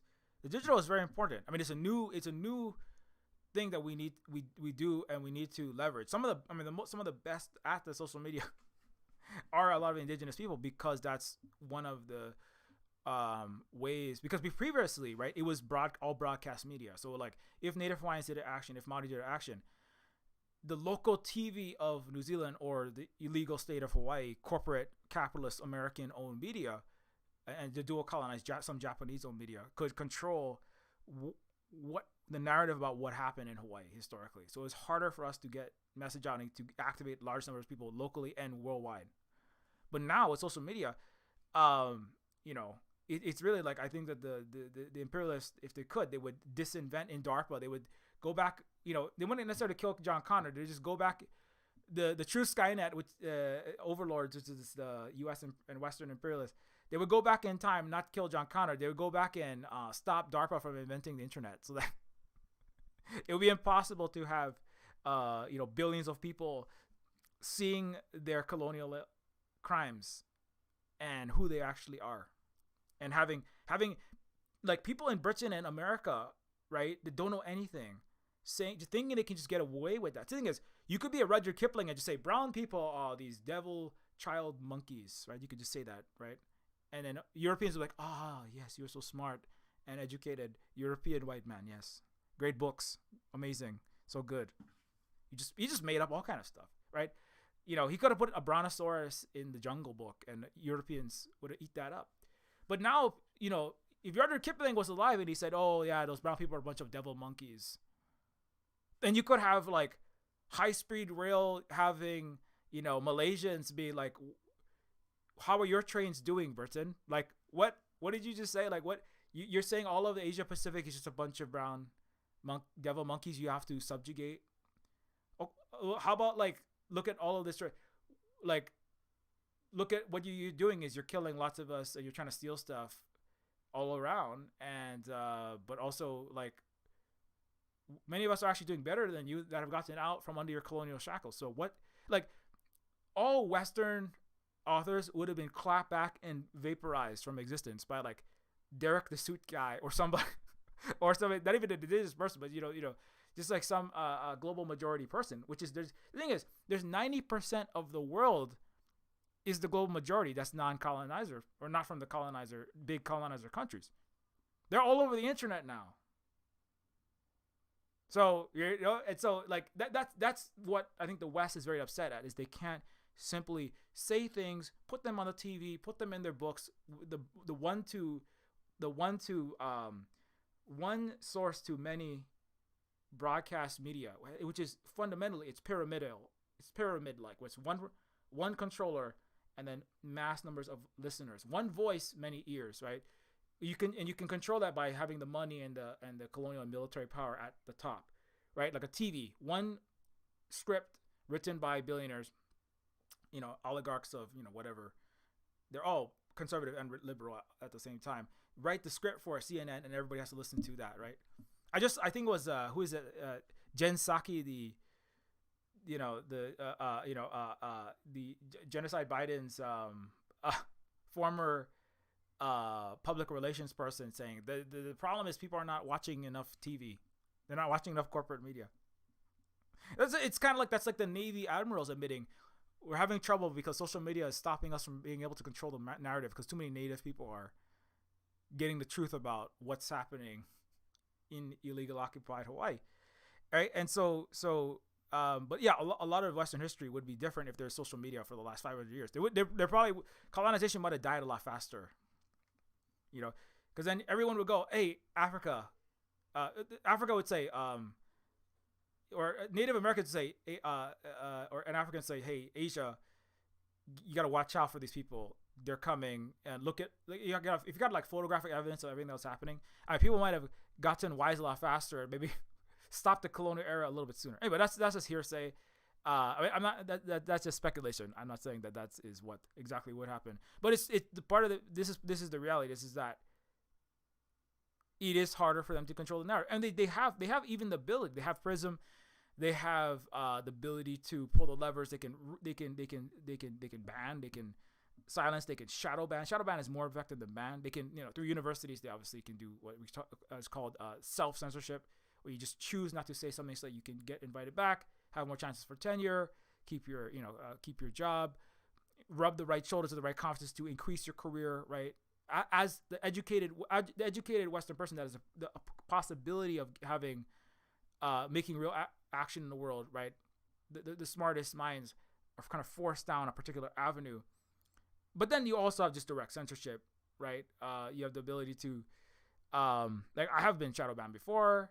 YouTube actually just deleted one of my videos. Every time they do that, it's just like this. It's a 10-year-old video, but it was something that was politically relevant now that's happening in Africa, and they just like deleted it. So, but when they do that, it's like it's like again you when you're not taking it, if you're not taking flack, you're not over the target. It's one of our North and Central Asian comrades said that recently. So whenever they attack you, that means you're actually hitting a nerve. You're hitting the enemy, right? If you're a careerist just getting better and better jobs and more money and more prestige, then you're not doing anything. If Emperor Palpatine is putting awards on your chest, you're not doing anything. If they're inviting you back, if Voldemort, I shouldn't use Turf Island. Turf Island billionaire queens pop culture reference. If Lex Luthor is inviting you back to conferences, what are you doing? Are you right? If you're getting tenure from the Academy of Evil, like what did you do with your life? What have you been doing with your highly educated brain? Maybe you've been wasting it this whole time. Anyway, so let me move on. This is not Tim related, but there's ways to censor, but my point is that they can't censor everything. They can't stop all of the messages, with the ability to, hit off switches. I think part of what's happening is actually, part of it is just this chaos. Elon took over Twitter. It's all kind of weird stuff happening over there. But a lot of people are pointing out that, I mean, the people in West Asia that need the support, the people in Africa around the world, like, they're they have suppression no matter what. I mean, this is one of the things where there's an assumption that, oh, we're gonna get with the good, we're gonna have the good oppressor oppress us less oppressively, and for the rest of the world, they're like, it's not very much difference, right? There's like the slightly stupider oppressor. It's Trump, and then there's the slightly more competent Democrat oppressor, right? From the perspective of Africa. But if you listen to actual Africans, and you don't just surround yourself with, Coconut Twiki and other white Western people that are yes men for you or yes women for you, and you listen to what their actual opinion is, you will understand that they don't, right? So, but so in social media, it's the same thing, right? Like, yeah, Twitter is run by nasty, horrible dude. I call it. It's like everywhere you are on the internet, you're on the Death Star satellites. Hey, if you're on the internet, people are like, oh, I'm gonna get on Signal. I'm gonna have encrypted messages. They can do not use the internet believing that everything you say on the internet, pretend like you're saying it straight to the FBI, the CIA, and all government officials and the local police, whatever you say, because that's what it is. I mean, particularly if you're anywhere in the U.S., really anywhere, but and certainly if you're in the any Western U.S. or U.S. vassal country, right? And that's the way that I treat it. I just I'm not hiding anything. I'm like just saying what I'm saying. I don't say certain things on certain platforms because I would like to not be. If I can avoid the U.S. silencing indigenous Hawaiians like myself, because the U.S. doesn't care about freedom of speech in any real sense. They just promote white racist fascist speech, or liberal claptrap. If I can avoid that for a little while, that's nice. But at the end of the day, anything that you say anywhere, they can silence it anywhere. But this is the problem. It's kind of like the military thing. Yeah, the U.S. could bomb people in Hawaii, but then what would the reaction be from the world that they cannot afford to lose, or they'll be isolated and be destroyed economically? But you think that Mauna Kea is bad? You think that Red Hill is bad? You think that what's happening in Aotearoa is bad for Western imperialism?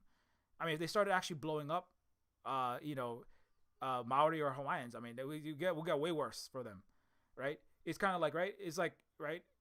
You think you have the power because you have Army, Navy, Marines, Air Force, nukes, right?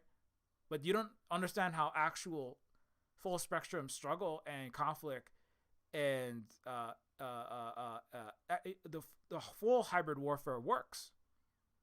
I'm saying Western, even generals, most of them don't understand that, and Western citizens definitely don't.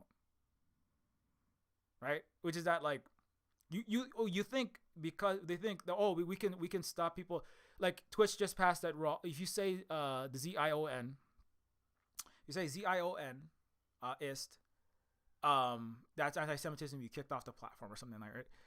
And they think, oh, what we're going to do is, and this, to an extent, this stuff can work. But the thing is, but now you have TikTok, now you have competing platforms, and now you have people, like, even the people that work at the tech companies, there are less and less that are on your side, right? The thing is, a lot of the reason why things get viewed and they get unbanned is because people disagree with Elon Musk and then they refuse to follow his orders. There's internal conscientious objection within the digital Death Star, right? And they can't fully control it. And also there's competing non-Western platforms. There's Huawei, there's TikTok, there's competing, I mean, obviously EVs, but there's also, the global situation is, if you start losing, if people boycott globally, and again, it's the Asian African century already. It's already happening.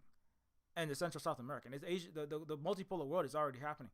The West cannot afford to be losing billions of people's quitting Western apps like Facebook, Twitter, Instagram, TikTok, right? So they can't really, right? So they're in a digital rock and hard place, right? And so if they just show themselves to really be, if people are like, I can't get access, we're all gonna move to blue sky. Well, I mean, is all of the people in Sudan and Congo and Palestine moving there? I don't. They said the Gaza Fund said that why we're not gonna move there. It's hard to move there. When we try to post there, it's even more censorship there. It's like the digital white flight to the blue sky suburb over there. That's the take of the actual people being mass unalived. So, I mean, we don't like this platform. It does try to stop us. It does censor us sometimes. But I mean, where we're gonna go over there, where it's just a bunch of people clapping for, their cats and pictures of galaxies, and like, we're gonna go we're gonna go somewhere where we can't even post at all to people that don't even really care because they just want to talk about the PS4 controller or some nerd bullshit. Like, you want to go, it's like some people call it, it's like social media. It's like a LinkedIn message thread on Blue Sky, and also on some of Mastodon. Full disclosure, I'm on them. I'm on them, and sometimes I just want to look, talk about some video games and stuff. But I mean, like, do you want to see to imperialists and fascists the biggest global discursive platforms? Do you want to do that, or do you want to pretend like you're doing something in your white liberal brain? What do you want to do? Anyway, I know some Blue Sky people will be all mad, but I don't care. Okay, so Hula is not a costume. Haka is not a fun dance. Hawaiians, Maori, we are proud living peoples fighting for our existence, not your entertainment. It is only your colonial ignorance and hubris that convinces you so. But your occupations here, as in West Asia and everywhere, will fall. This is the reality. So that in the first decade of the 20th century, the sexualized hula girl. I talked about this. I've kind of failed to stay on my topic very well for the last stream, but all of these are directly related. But if you really want something about the hula, people like Cyberspook, I just want to hear you talk about hula. I just want to hear you talk about hula and why it's okay. Like, make me feel good about consuming Lilo and Stitch, Moana, and going to Waikiki and watching sexualized girls in grass skirts shake their butt. Make me feel good about that by like telling me some sacred spiritually knowledge so that I can feel good about that. So I can get out of my white guilt-free card. No. Hula is not a costume. Colonial appropriation from Pocahontas to Moana. If you want to learn about why hula is not a costume, and why, we should not be wearing that, people should not be wearing it, and what hula really is, and how colonial appropriation happens, and how why we don't wear Pocahontas costumes or should not be wearing Pocahontas costumes is the same reason why you should not be wearing hula skirts. And definitely not Disney Moana based ones. This is a video specifically about that topic. But let's go back to what I was saying over here. In the decade of the 20th century, the sexualized hula girl emerged as the dominant symbol of Hawaiian culture around. Within a few years of the genesis of the Hawaiian hula girl image, it transformed into the Hapa Ha'ole hula girl, a whitened version of a Hawaiian hula girl, and thus, despite the fact that those being photographed and filmed as a hula girl were often white women, it remained the dominant representation of Native Hawaiian women. So this is some of the pictures. It's the original Hawaiian hula, like Hananeke Trask is wearing in her video, "We are not American, we are not American, we will die as Hawaiians," which is very also worldwide known. She is acting and she's presenting and acting and dressed in the way of the traditional Hawaiian hula, which is right. And there's different kinds of hula. Hula is not just, it's always angry and always about fighting against injustice, right? But it was not. It was a strong, powerful dance. In general, some of them were more angry than others. Some of them were communicating different things than some were communicating different things. So they had different styles, right? Some of them were talking about the ocean. Some were talking about the mountains. Some were talking about the volcano, right? And Pele, and those are some of the more violent hula and aggressive hula. But they were never about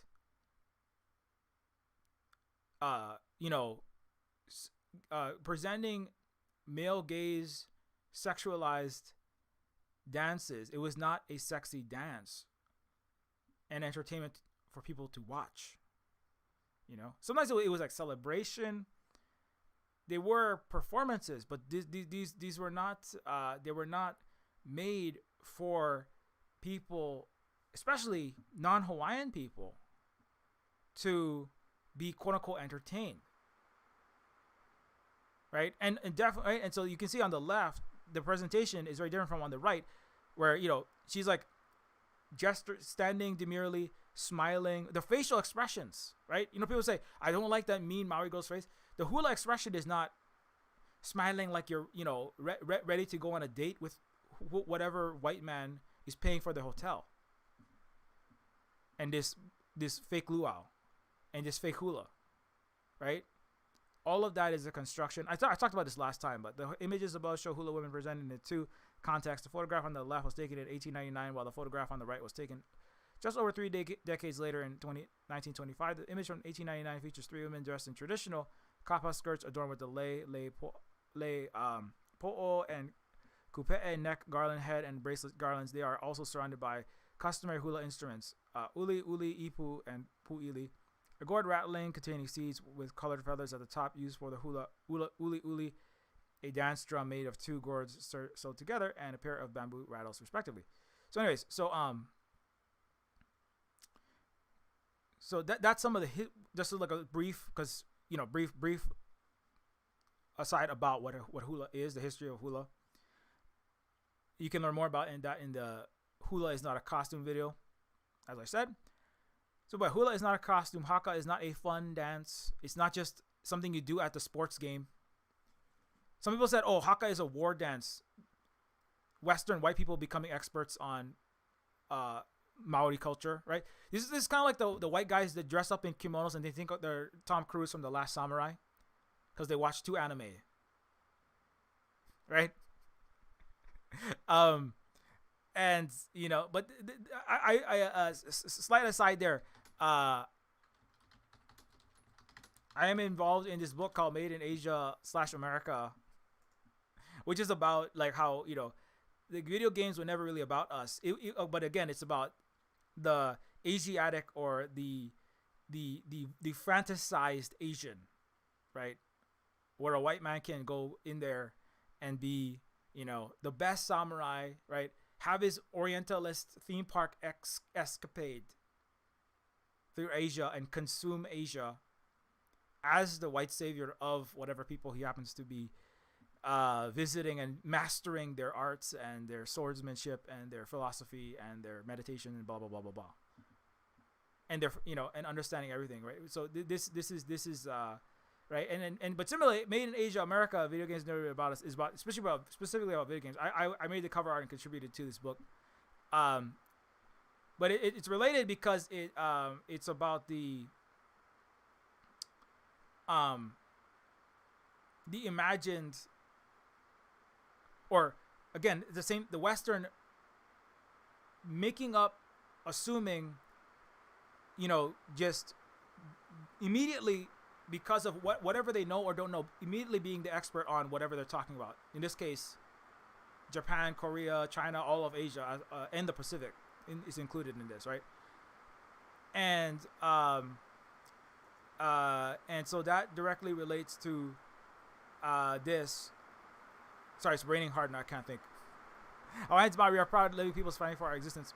But it's assuming what the Haka is, when people like Drew Pablo, or I don't know, just some, I don't want to name too many names, but I have to name some, I suppose.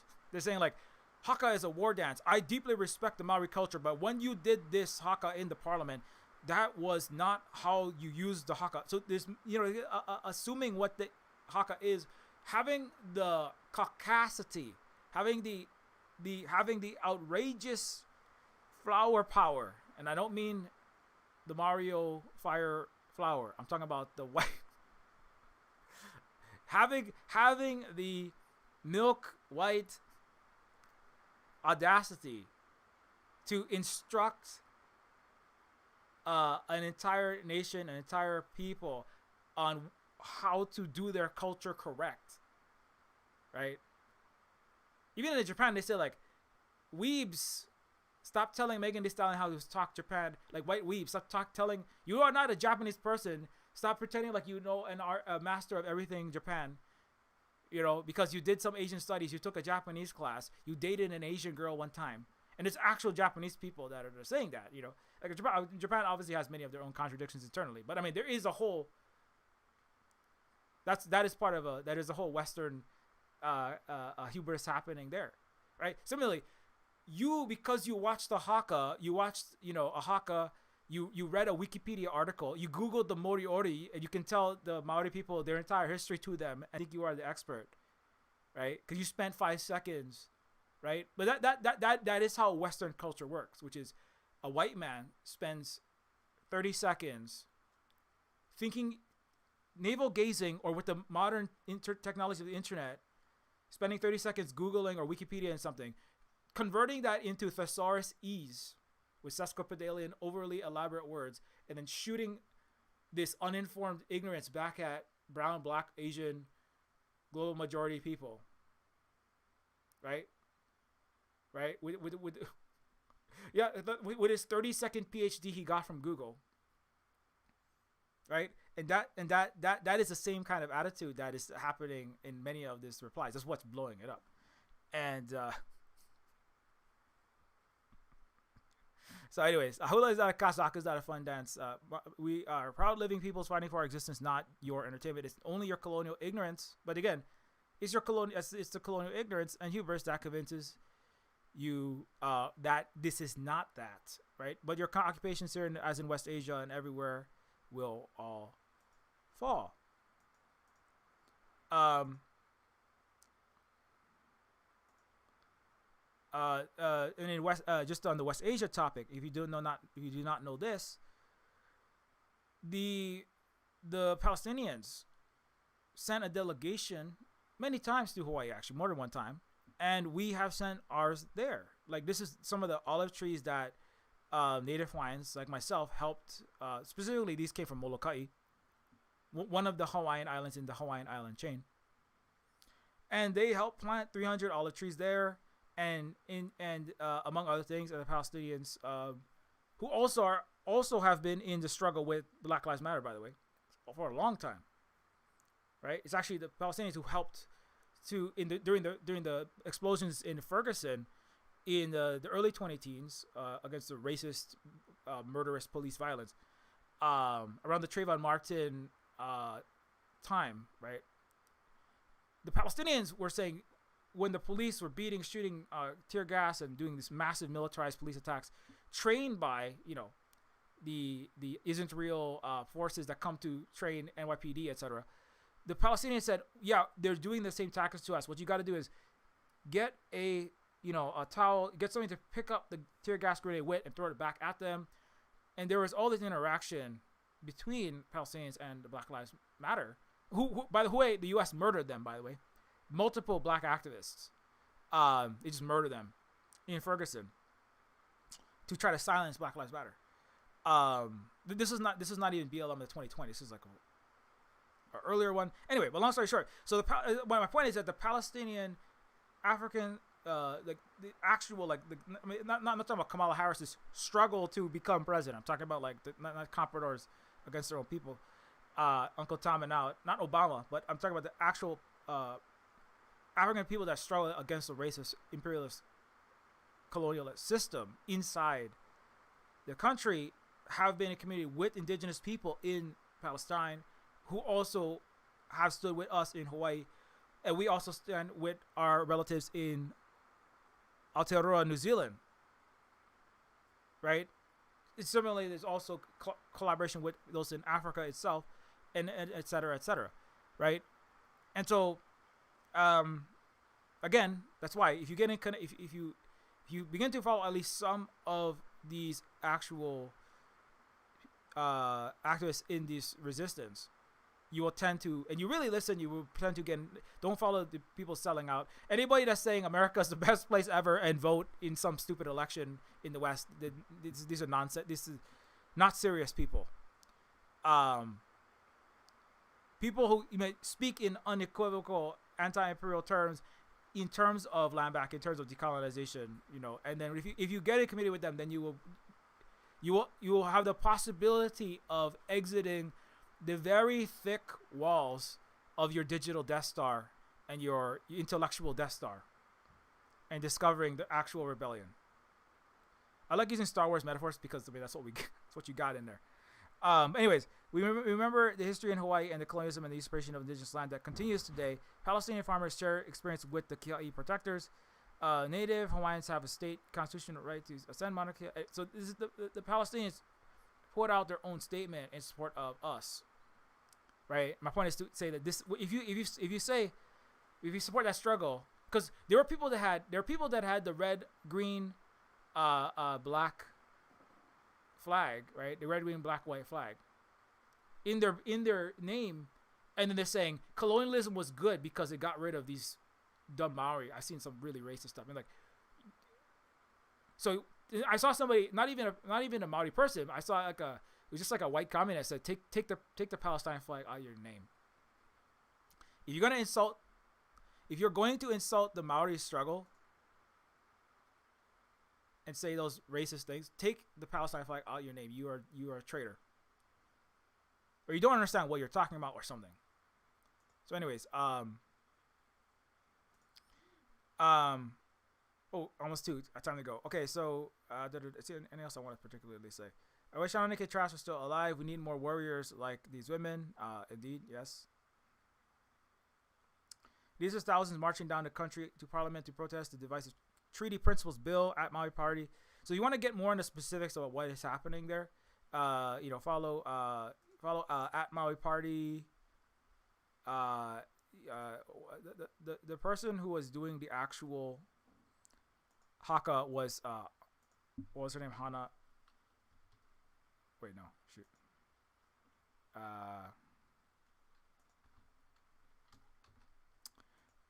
She is a member of the Maori Party.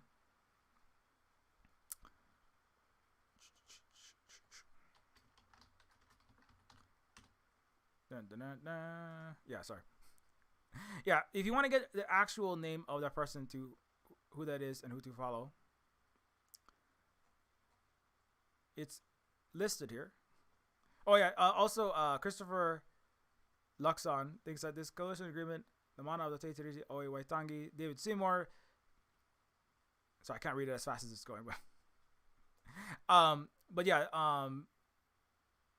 it's not just the Maori Party. There's actually multiple parties that all support the Maori Party and what they are doing in this, right? Because this is about if it continues, it will take the progress made in New Zealand backwards, right? Under this David Seymour character, and Hana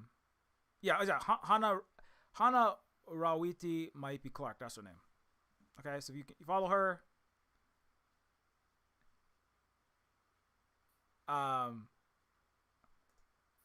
And this is a video that is about this is a video that shows the larger struggle. As I said, this is not just a dance. There's a whole large multi-thousands, tens, and I think it's up to probably going to be tens of thousands of people, which is a lot for New Zealand. It's not, it's 4 million people there, and they are marching down. It's like I think it's like over a week of action. They were marching. Now I think they've reached their destination.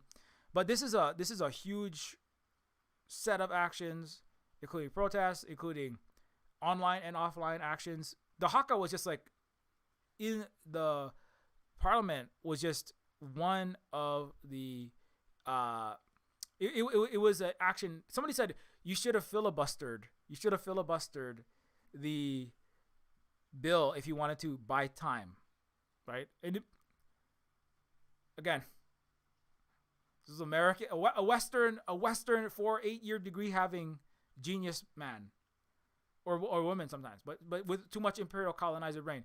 You don't know what a filibuster is. When you get up and you don't have a tie, right? If you know, National MPs stood out by a vocal opposition. And you have tattoos on your face, you uncivilized.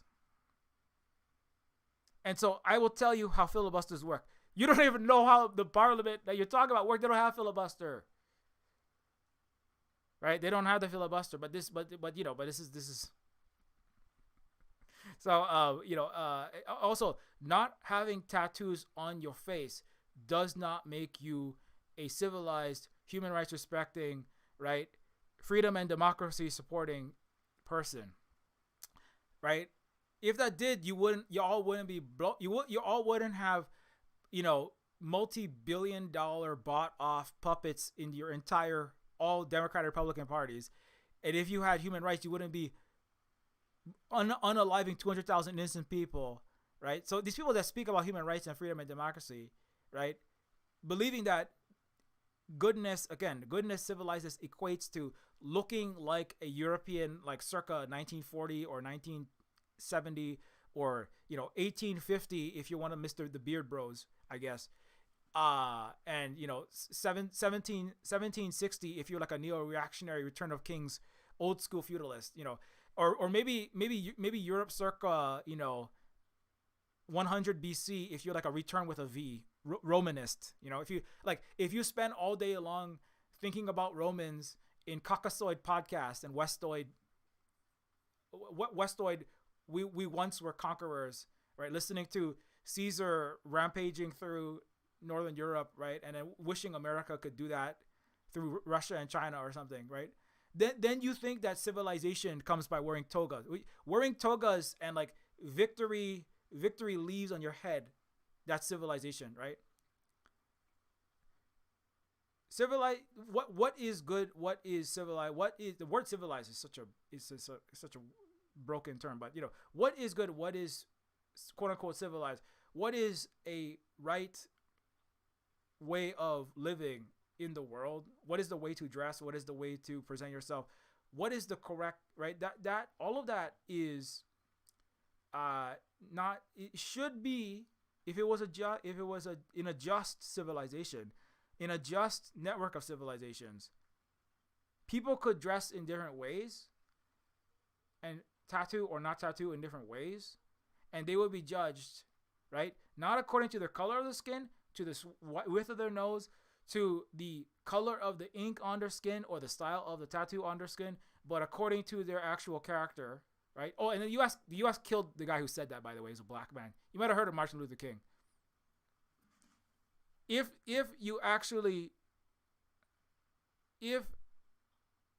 you had an advanced civilization that respected people and actually treated people with equality and judged people by their actual actions, by their deeds, by whether they actually were morally right or wrong, right? Then you would not be jumping to all these conclusions only because you live in the most unjust place, the entire Western fake civilization for the last several centuries at minimum. That you believe that you can just judge somebody that's facial tattoo. Oh, there must be a cannibal barbarian. But the thing is, the Romans also did that. They said if you weren't Roman, you were a barbarian. You were a fallen, savage person, right? They had the similar attitude, right? Which is what the U.S. empire has. If you don't have so-called electoral democracy, which we don't even respect, then you are barbarian. You're savage. You're authoritarian. You're autocrat. Paul Krugman used that word, autocrat, right? The Chinese are going to take over. Chinese are outpacing us in industrial capacity, economics, etc. And this is terrible because they're an autocrat. It cannot be allowed, right? So if they're not autocrat, then it's okay. No, the thing is, no, they don't. They don't care whether they don't care whether a place responds to the needs of the people or it doesn't. They don't care whether a place has elections or it doesn't. They don't care whether a country or a place has freedom, human rights, does forced labor or not. They don't care about any of that. What the West cares about is how much and whether it can take all the resources and the people and use the entire country, the whatever minerals are in the ground, whatever slaves they can get for its purposes, use it as a military base. And so, anyway, but that's not necessarily directly related to this. But the coming reality is that what people look like, whether they wear a tie or whether they have jade jewelry around their neck, the time is coming. I've seen this happen, by the way, in the Hawaii state government building, like I just say the Hawaii country government building, the Hawaii local government buildings. They're in I went to do my registration. You gotta bring in your registration and pay the $150 or whatever so you can get your sticker for your car. It says you've paid your taxes that help take care of the roads. In the official government office, the Department of Motor Vehicle Registration, I had never seen this before. It's expected that you were not supposed to wear tattoos. Tattoos were bad. Tattoos were uncivilized. Tattoos were unprofessional. Like black hair, unprofessional, right? Having afro, unprofessional, right? That's just racist, colonialist, hegemonic, hegemonic soft power enforcement. In the last time I went to get it, just recently, like this year, the aunties, it's what we call them in the native culture. Everyone is related, but the women who are running the official Hawaii, the Hawaii government DMV office, they had like exposed tattoos on the face, on their arms, and I was like, whoa, what? I mean, it's not that it's bad. Like, obviously that's good, and as a native Hawaiian, I'm glad that they were doing. But it was surprising because I had never seen like government workers, right? Not even just a business, right? Not like, oh, you work at a tattoo parlor, so you have exposed facial tattoos, right? Or you work in this and that, so you have tattoos. Like, this is like the government office people, the Hawaii government office officials that are like giving me the receipts. They're all like wearing fully exposed arm and face tattoos.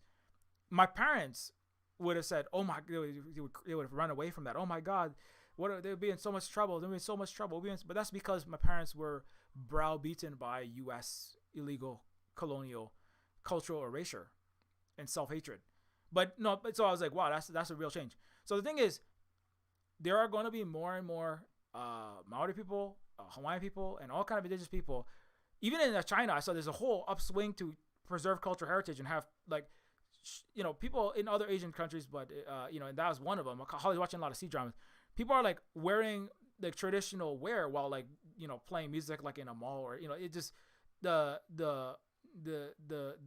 Western norm of a certain style of suitedness, facial presentation. Right? Obviously, like certain clothes is appropriate in one way in certain situations. Like don't wear, it's inappropriate to wear like being like basically like naked, working at a I don't know, serving food at a truck or something. That'd be a bit odd, right? But like, what counts as respectable? What is what's called like the acceptable body? What is the acceptable clothing? What is acceptable presentation? That is going to be shifting big time. That freaks Western, flower power people out a lot. That freaks liberals out a whole lot, right? It's one thing to like have Maui in Moana. It's another thing to have actual indigenous Pacific peoples being indigenous Pacific peoples inside of their courts, inside of their parliaments they're not gonna be their parliaments anymore. That's the thing, right? It's not your Hawaiian. It's not your state of Hawaii. That's the whole thing is fake in Hawaii, but it's not gonna be your American, your European, your British government in our country. It's gonna be our government in our country. We're gonna run it however we want, and the West cannot stand that. And not just like we're gonna dress differently. Like our resources will be used to benefit our peoples. Not just you're not gonna use Hawaii as a military base.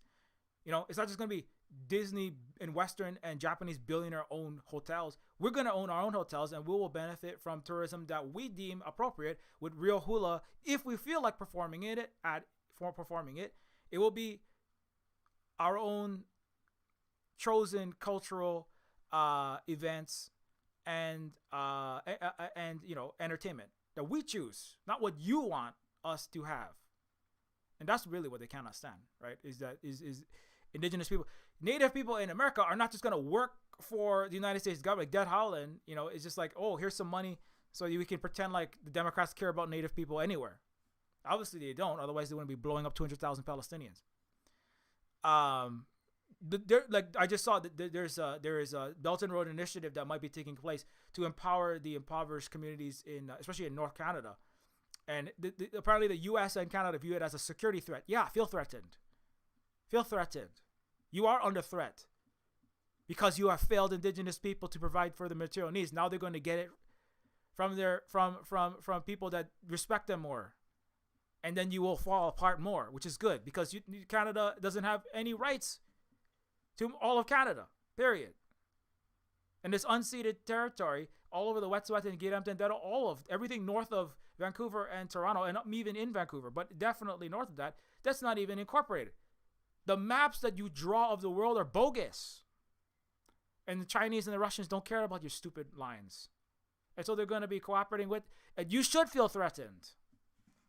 If you are a racist, selfish colonialist who believes in apartheid, and who believes that you deserve to have other people's culture and resources, then you should feel threatened because you are in the wrong, period. And so the U.S. should feel threatened, and it should give up and die with Canada, or its people should figure out how to fix itself. But if it can't, then it should just fall on its sword, because it's already lost and you will lose, and the world is not going to dress up for you anymore, period. Anyway. I'm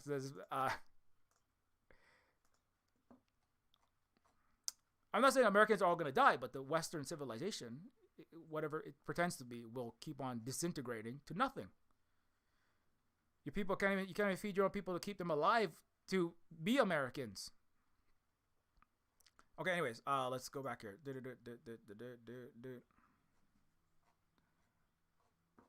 Okay, then let's see. Okay, yeah, a few more points. It's 152. Okay, U.S. empires. I brought up Disney. U.S. empires Disney and Moana reinforces peaceful, submissive women / natives are good, i.e. Te Fiti, and demonizes the fiery, angry Te Kā, literally described as evil and demonic. Disney also profits from stolen Hawaiian Pacifica culture and defanging our hula and decolonial struggle. There's a very important reason. This Moana is not a. Disney Aulani has $144 million resort on stolen Hawaiian land, while Hawaiians are running out of water because the U.S. military dumped tens of thousands of gallons of jet fuel into it in that same area. And Disney and corporations like that are building artificial wave pools, stealing millions of gallons of fresh water per day while we're running out of water. So Disney itself should just be abolished, period, really. So many reasons. It's the imperial. Disney is the imperial propaganda arm of the United States. All of Hollywood is, but especially Disney, historically as well. And Moana is a movie that is total culture appropriation. It's written by two white guys. Okay, yeah, it has some actors that's indigenous in it, and you got to get a job, okay. But I'm here to say, they said they depicted Te Kā, right? From Moana. You can look this up. It's even described in Disney's own villains wiki. Okay, in this Disney, in their own description, Te Kā is the once benevolent island goddess Te Fiti. Her heart is stolen by the demigod Maui, and she becomes a destructive lava demon. Te Kā is quite literally a heartless and destructive creature with a fiery disposition. The theft of her heart has stripped her of Te Fiti's benevolence, replacing it with malice aimed at Maui and the world at large. Te Kā and Te Fiti are polar opposites with differing goals and ideals. While Te Fiti wishes to spread life and beauty, Te Kā seeks to bring death and corruption, purely out of the belief that mankind is undeserving of the gifts brought to them by Te Fiti, as it was Maui who was responsible for the theft. Te Kā can be a pain as a vindictive entity. Despite this, Te Fiti's purity lies deep within Te Kā. Should someone call to this aspect, Moana does during the climax, she will slowly ease her attention and succumb to her inner gentle nature. Anyway, but there's a lot of this stuff. But the point is that she is malice and evil and heartlessness, right? It's the way that it's depicted, and it's a villain. It's described as the villain in the show, and it needs to be restored, right? But when women are calm, tranquil, peaceful, submissive, and I'm not saying that Te Fiti is bad, and not because there is women goddesses in Hawaiian culture, like Papa is that which gives life and produces life, And then there's Pele, and they said that Te Kā was based on Pele, in part, at least in part. I remember I was reading. I was trying to read up on that. It is known as Pele by some apparently. There's obviously a correlation because Pele is a fire goddess in Hawaii. She's a lava goddess in Hawaii, volcano goddess, right? But part of what this is doing is like if you are smiling, happy, nice, submissive, do what people want and accept, right? Just in general, just if you are that way, that is the good way to be. That is what is good and expected of women and Native Hawaiians and Native people. Just be the host. Haunani Ke Trask calls it the host culture, right? Be a good host. Be inviting.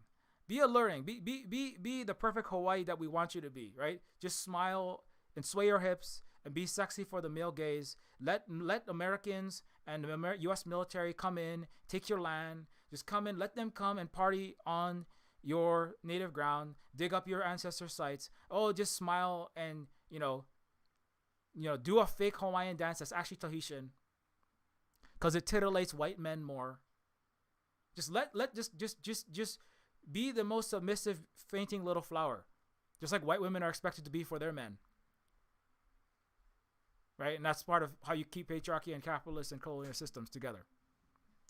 Just let men do whatever they want to you, and as a woman, and let the white man do whatever they want to you as indigenous people. Let them take your land, turn it into a resort. Let them serve in the luau. Just be happy. Just be happy. Just be a good host. You're lucky you live Hawaii. That's a saying that the U.S. installed into Hawaii. Hawaii, it's the happiest place on earth. Everyone is happy in Hawaii. We're all just the happiest little happy, smiling little happy people. I mean, obviously, happiness is a normal human emotion to have when all is right with the world and justice and pono, that's a Hawaiian word for justice, is in the world. It's normal to be happy. When you're surrounded by violence and injustice, your people are being literally sexually assaulted and taken advantage of, then it is normal and right to be upset and angry. Right? Haunani Ke Trask is not happy in this. We are not American speech, as she should be. Right? The Maori, as Maori rights and all of New Zealand is being violated by the racist right-wing government. Right? The Maori woman is right to be angry and not smiling. What is there to smile and hug about? Why is that expected? It is made to be expected. The Native Hawaiian woman, the indigenous woman is, especially the Pacific Island woman, is made to be a villain if she is upset and not smiling and angry, and celebrated and a good if she is happy, inviting, and peaceful, civil and submissive, because that is what is good for the white capitalist patriarchy colonial occupations. Right? This is very, this is going to bypass many brains when people are watching these movies, but this is part of a strategy of the United States that is, again, it's created by a white capitalist billionaire imperialist run organization. It's called Disney. I mean, the Mickey Mouse ears around the world, even British people like David Bowie, British musicians like David Bowie lamented the rise of the Mickey Mouse ears from the coast of Ibiza to Central South America all the way to Asia. Right? Even the British recognized their empire as being subsumed by the Disney empire, by the McDonald's arch, by the Donald Duck American cutesy cartoon navy.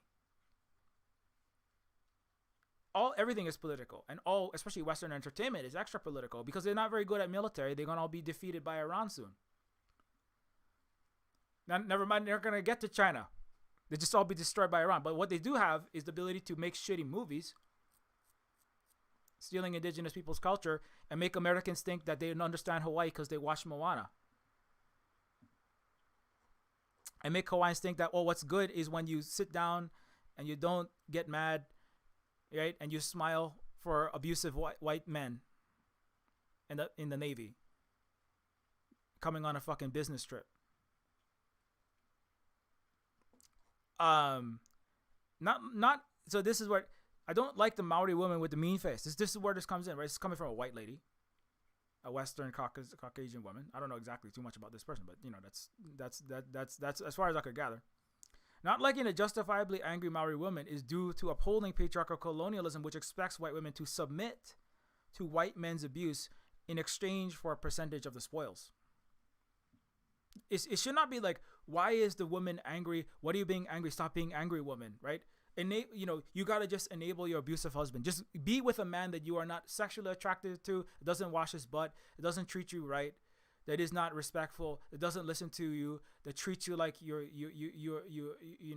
mansplains to you. Just deal with that, because then we can maintain the patriarchal, racist, capitalist, global colonial culture, and we can live in a nice suburb as a second-class citizen, as a woman. Right? That is what is expected. I'm not saying that's what women are doing in the West, but that is what is expected of the American, the European women's gender. That is not what is expected. The indigenous women are expected to be like this on the right. Indigenous women, I know many Hawaiian women. There's even a TikTok comedy routine about the white girlfriend who is fainting, submissive, does whatever the boyfriend wants. Oh, okay, we'll leave the party now. Oh, you don't want to get that drink? Okay, we'll get that. Well, whatever you want to eat. Okay, wherever you want to eat. And the Hawaiian woman is like, no, we're not going nowhere. Even the way that Hawaiian women talk is like in a lower tone. They don't like cutify, they don't like chibify their voice. Like the Japanese talk in like 25 octaves out of the audible range, right? To be even more submissive. That's part of the patriarch misogyny there. And the entire planetary prostitution ring that was basically Asia Pacific under U.S. military occupation. But Hawaiian women, the Hawaiian women's voices, even just the way they are, the facial expressions they make, they're not expected to smile. You do not tell a Hawaiian woman, any self-respecting Hawaiian woman that is performing the normal Hawaiian woman gender, you don't tell them to smile. You tell them smile. You might not lead with your life. You don't tell, no, it's not expected. Hawaiian women, you're not told to smile. The Hawaiian women don't take orders from men. Oh, they will discuss things and make decisions collectively. But it's not. But if something is not right, the Hawaiian women do not stand for it. If the man is abusive, the Hawaiian woman is not going to stand for that. She's out of there. That is what is expected. But if you're a white woman, you got to take the oppression. You have to take the oppression and the misogyny, because that's part of the racist colonialist capitalist system.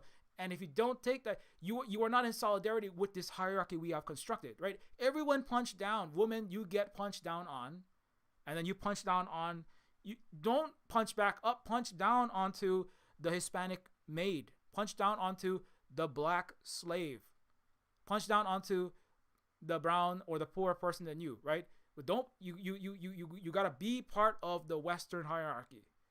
But in the Hawaiian culture, indigenous culture, it's the opposite. It's like, that's part of why you have to dismantle patriarchy with all these. It's like, no, we're not tolerating this abuse. That's why Haunanike trials have to be silenced.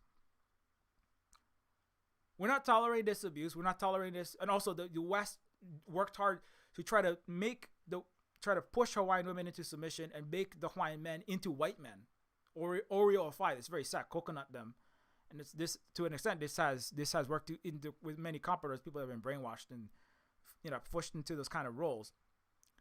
But when it comes to like Hawaiian women that are like living as many ones that I work with when I was a teacher, the ones that I knew from even are get to I have many like I have a more Caucasoid side, but whenever I'm at the Hawaiian side, that's how it was. It was not, oh, what do you want to do? No, it's like they give the orders, especially domestically, right?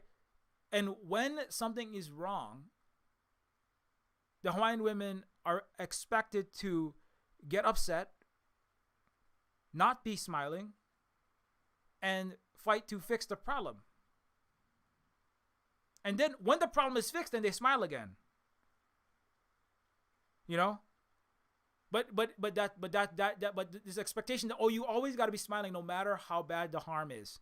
No matter how unjust it is, you got to smile through it. You know, honey, just you got to take this, you got to take the abuse of the white of your man. That's why a lot of white women, like when they discover indigenous culture, like, wow, this is really cool because, you know, I don't have to accept a patriarchy. I can be, you know, they'll see that and they'll be like, wow, this is a different way of existing. This is not take all the shit and smile. This is get angry and then resist and put up a fight when it's appropriate, not just fighting because no reason. If children are being abused, if people are not doing their part, then you get upset. And when they're doing their part, then you know, then things are okay. But if people are, if things are right, if the world is pono, then Papa is not upset. Then the world is, then the women are not upset. But there is extreme unrightness in Hawaii, right? In so many ways, like I already talked about a lot. So there is very extreme unrightness and not correctness in Aotearoa, New Zealand, and so that is what this is the appropriate, justified rage response. But this is something that the Western world, and including the women who uphold the system, they're not comfortable with. They don't understand that. They don't get why that is, right? I have to smile as a white woman. I gotta just smile all day. What? You can't just go into Parliament and be upset and rip up their bills. You gotta just take it, so we can all have part of the empire. Anyways, they wanted it to be neatly packaged like they did to Hula. They love it when it's contained like a fake luau at a resort in Hawaii for all the haole to consume, but they hate it when we use it as an act of resistance. Yeah. Like, again, Hula is many things, but is also an act of resistance. It's not entertainment. It's actually a perfect example, right? Another one. And then, so somebody said, I don't want to put this too much on blast, but somebody said, Haka will not get Maori people their rights, just as DEVCA won't work for Palestinians. Anger, direct action, strikes, and serious disruptions will. So this is somebody who said this, and I don't, you know, sorry, but, you know, you said that. So, and I want to talk about this, but, you know, that is, you said that without even investigating. You've proven that you were ignorant because the person did not investigate to discover, oh, they are doing, you know, bigger plant actions up to including, you know, work stoppages, mass interruptions, right? They're not just doing a dance, right? But the assumption that, oh, these are native people, they don't know what they're doing, they must not have thought of that, right? Is giving away the game there.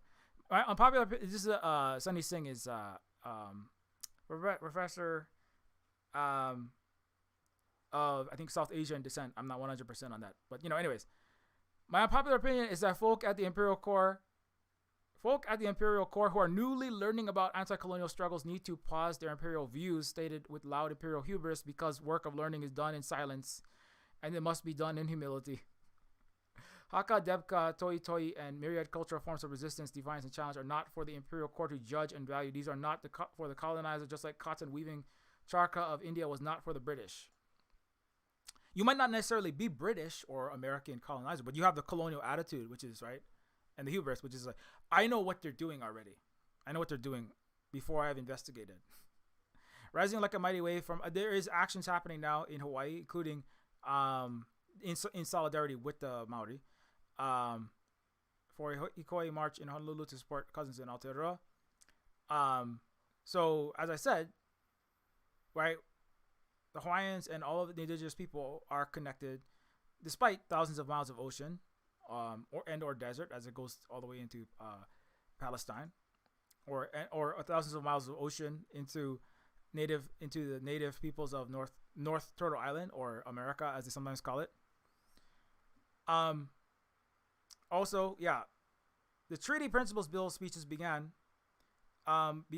Before the Treaty Principles Bill speeches began, Hana Rawiti Maipi Clark asked the speaker for a speaking slot and was denied. So this was already something that happened. Like they already tried other avenues, and were just simply denied.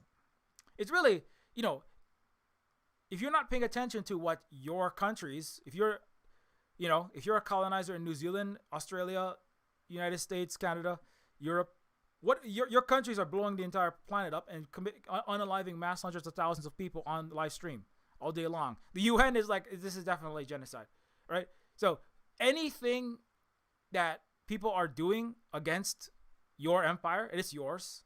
It's yours. Especially the second you start talking down to indigenous people who are fighting it, it's yours.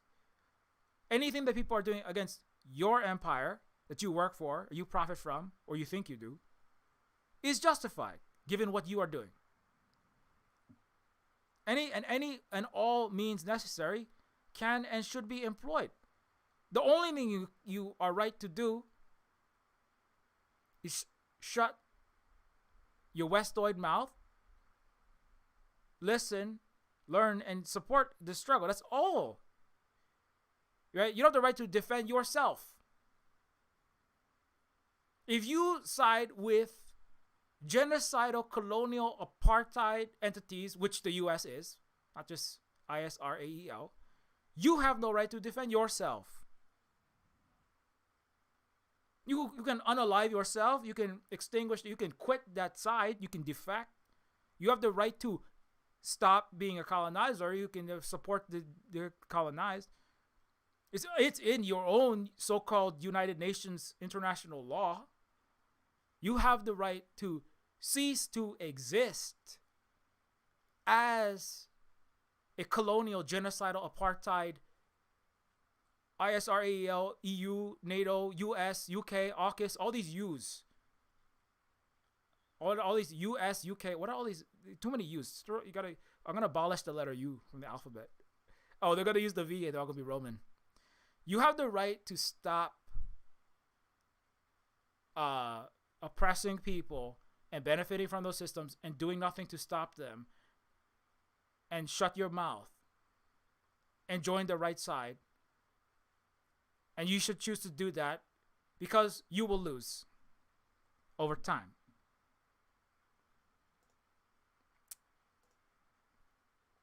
That's what you can choose to do.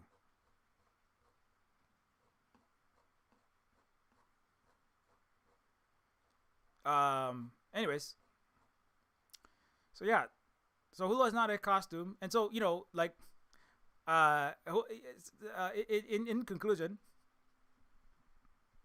in conclusion, this is what actual Hula is. This is what actual Hula is. Not this, not Moana, not Lilo and Stitch, not the fake plastic hula, not Waikiki dances. Not the hula girl on your Jeep Grand Cherokee. Hula is a method of communication, of communion with nature, communication to each other. It is done it is often done as a resistance, as a communication of the readiness to fight. In some instances, such as this. It is done whenever and however we deem it is necessary to do in the country of Hawaii, which is not yours. You do not dictate what hula is. You do not dictate what haka is. You do not dictate how and when to do it. You don't understand it. You don't want to. You should begin to discover why. You should want to. You really should. But hula is a act of protest. It is an act of it is a threat to unjust people and entities who should feel threatened, and then they can choose, like the U.S. military, like the U.S. Air Force, like the weak paper tiger of America, should choose to stop. You should choose to stand down before the fire of Pele burns your paper tiger to ash. You should choose to stop your white patriarchal imperial injustice before you get your house of cards burnt very fast. That's what you should choose to do. Anyway. But the Hawaii will be here when the US dies. You can die slow, you can die fast. Hawaii will be here when the US empire evaporates to nothing. As the Asian dragons choke your colonial veins, all the Russian tanks have already crushed all your Nazis in Europe. Iranians are gonna vaporize your little settler colony in Palestine, and your country will implode into shambles. You should choose to appreciate other people's cultures, other people's nations, other people's struggles, the 90% of humanity that's not the Western colonizer world. You should choose to appreciate those things before it's too late, because it's getting later and later and later. And where's that one? I had this one little poem I wrote and I lost it. It's somewhere on my feed, but I post too many posts. Yeah. Here's how Trump could lose the coming trade war. How Paul Krugman, the leader of American liberal thought or non-thought. I've rewritten your title. This is about how the U.S. lost to China, and that's good, and communism will win, and also decolonialism will win. And on the bigger scale, you've already lost. Trump's military cabinet know it. You can lose again. The U.S. military and your empire. You can lose slow. You can lose fast. If you try to fight, if you try to use military force against Russia, China, Iran, you will lose faster. If you try to continue to disrespect and attack Hawaiians and Maori, you will lose faster. If you choose not to, you will, you'll still decline, but you will save some of your people at least from needless suffering, and the chaoticness of your decline will be less. I lost it. Oh, here's one more. You lost. Okay. In 25 years, liberalism was the world's dominant ideology. Now in 2024, it's on the run everywhere, pushed underground by a combination of 21st century technology and by the power of the Chinese Communist Party. Liberalism is in the rebellion now. No, liberalism is not rebelling. Liberalism, it is fighting, but liberalism is a neoliberalism and a capitalist system altogether. It has lost, but it's not going to come back. And all liberals should Noah Smith is a white guy who likes cosplaying as a Japanese samurai. Seppuku yourself, liberal. Before you genocide more babies and make more messes, that's what you should do. Or you can stop being that and join the right side. That's the options. Yeah, this one. Hawaii has some of the poorest indigenous areas in the U.S. Perhaps we can get affordable EVs and poverty relief when U.S. imperial interference and tariffs, right? Canadian indigenous groups are already seeking deals with China despite U.S. security fears. This is already happening. It's inevitable. U.S. and Canada, they're not going to respect indigenous people. They will dissolve, and the Belt and Road Initiative will come through the U.S. and Canada. I mean, I've talked about this a lot over the last many years. And white people freak out about that because they can't handle it, and they're scared they might lose their job at the university, and I know. And the nonprofits and that, they can't deal with it. But this is part of this process, right? The part of the process is that indigenous people will be partnering with whoever they choose to partner with, and they will choose to partner with pathways and peoples and countries that give them proper respect. And ask the Africans and the Cubans and Central and South Americans who respects them more, the West or the East, and the BRICS or the G7. Especially China. And so what's going to happen is this is going to keep occurring, not necessarily right now, but It's gonna go fast. When Trump put 60% tariffs on, and you can't get clothes, you can't get cars, you can't get shit. Hawaii, I'm gonna be going. Hawaii, we have to get in the Belt and Road right now, so we can get out of this. We have to formally be out of the United States, so we can get tariff-free EVs, tariff-free high-speed rail, tariff-free all products, clothes, gadgets, everything we need. Why is Hawaii paying more than Americans for Chinese goods coming from China? This is ridiculous. It's only because of the U.S. empire. So, and that's going to be another layer of this story. But anyways, I should probably end there. Long story short, though, the Hula and the Haka are not yours. Stop talking about them. Stop making up bullshit about them. Support the indigenous people everywhere against the colonialism that's everywhere. You talking from stolen native land. If you're talking from America and Canada, you're talking from stolen native land. You should find out whose stolen native land you're on and support them, rather than joining a genocidal settler colony in supporting global oppression. Why don't you support the people whose stolen land you're on, rather than opening your mouth all over the internet and making an ass of yourself so you can get owned by the global majority some more.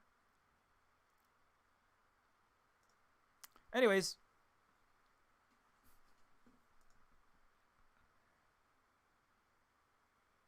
so if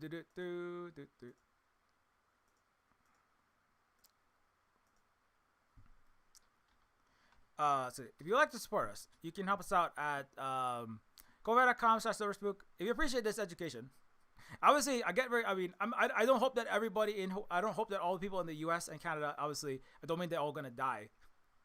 What I mean is, obviously the empire is gonna die, but in my defense, my mother did have her hands broken for speaking Hawaiian, so I am correctly and justifiably angry about this entire topic.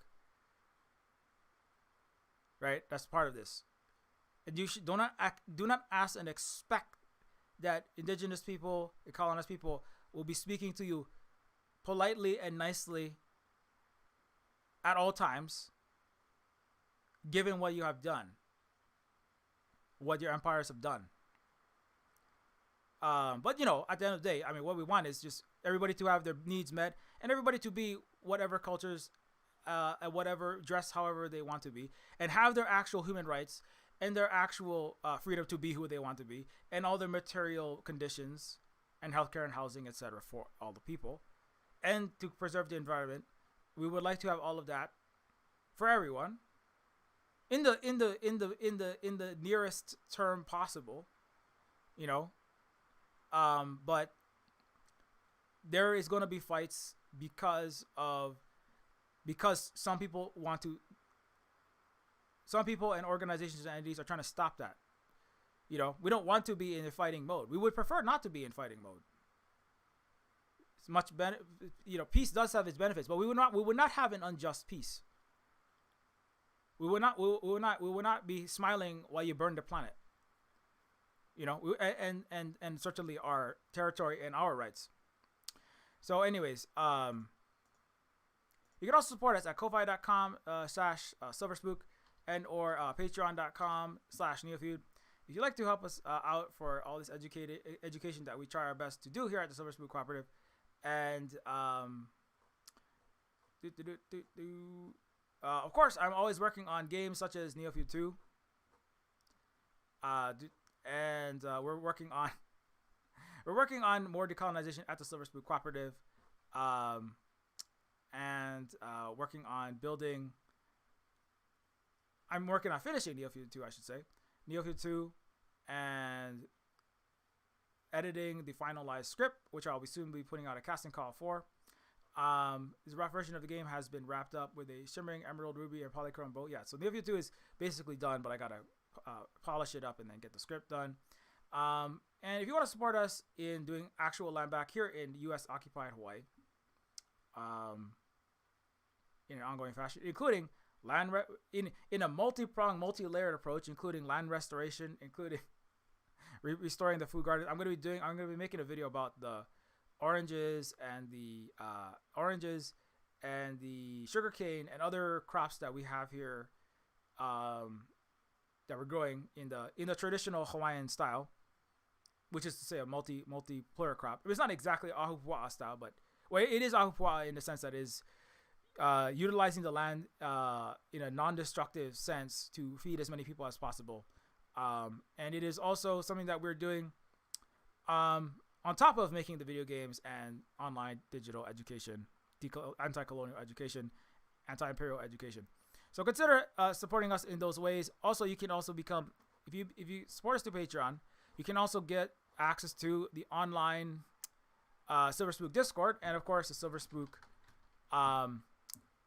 University. Silver Spook University is over 1,000 hours of all the content I've produced, categorized according to topics, and this includes decolonized in Silver Spook. How can I learn more about all these things? You say that Westerners don't understand enough about these struggles. Well, what you can do is you can join Silver Spook University. It's much cheaper. It's much cheaper than joining a Western diseducation system, also called university. Indigenous, and that's super expensive. Indigenous left education that combines decolonized history, current struggles, imagined futures, culture analysis from a Native Hawaiian activist, educator, science fiction writer. That's myself. What do you need to know today that are not being taught? With entertaining, holistic videos combining economics, history, politics, and hard and soft science, art, pop culture analysis. And so this includes Hawaiian history, social media threads, true world history, Africa focused, world history, Asia focused, true world history, Americas and Turtle Island focused, true world history, Pacific focused, and true economics, and race, gender. I mean, any possible topic. I spent like so many 1,000+ hours making streams and threads and all kind of information. So this is everything, and you get access to it when you become a Patreon supporter at any level. You can also support us at by grabbing the games like Neofeud is a cyberpunk adventure game that I spent 2.5 years working on as the writer, artist, programmer, and musician, and half the voice acting. It is a game that is an anti-imperialist, anti-colonialist, anti-racist game where cyborg social worker and a cyborg social worker and a delinquent ex-con robot and a trillionaire ex-princess all get together and try to stop a planetary colonial system from destroying everything. And it's just a silly hijinks 90s game with hippie terminators and Matrix agents unplugged from their from their neo-feudal palaces, and all kind of other silly fun stuff. But it's also trying to say something, It's also has a particular message that you can discover when you buy it. And if you have a second to leave even a very short review, if you enjoyed the game, consider getting it. I got not enough sleep last night. I think it's part of it. On top of this very upsetting topic, I also got probably not enough sleep last night. You can also get Neofeud on itch.io for Windows and for Mac and for Linux. And you can also get other games such as the Decolonators. Decolonators is going to be showing up at anti-imperial event called I think it's called it's at Boshi's place. Decolonators is going to be featured at Games Against Empire event there in New York City. And Decolonators is a game where you kick capitalist colonizer. Speaking of indigenous resistance, this is a more intense direct indigenous resistance where capitalist colonizer butts are directly kicked out of the illegally occupied country of Vietnam by the Vietnamese communists. Let's see. Indigenous Star, There's Pigeon with Gun. Woman is the book by Holly, who is raised in right-wing evangelical Protestant Christianity. And this is not a work of fiction, but a retelling. I did speak about women and misogyny in the world. And this is a book that is about questioning the misogyny and patriarchy within Western culture by Mary telling her perspective from the Bible. And it's free, or you can donate some money when you pick this up. Also, you can follow at Silverspoon Games at wandering.shop and or at Silverspoon Games at mastodon.social on Mastodon, which is a decentralized platform. We also have, obviously, we have Blue Sky. I went after lots of people today, but I think, I had to read so much bullshit in the last 48 hours. Personally attacking me and all my people and my Hawaiian and Maori relatives. So, but Blue Sky is fine. We use Blue Sky too. It's all good. But I have a blue sky somewhere. But also, I'm also on Twitter at Silverspoon Guy, Silverspoon Games, minus the E in silver for the game related stuff. And of course, you can also follow Terminus Cyberstar is a cyberpunk RPG that I'm the content director and the lead writer for. Terminus Cyberstar is also a game that is set in the world of Neofeud and Neofeud 2. And yeah, has funny games like Call of Colonialism in it.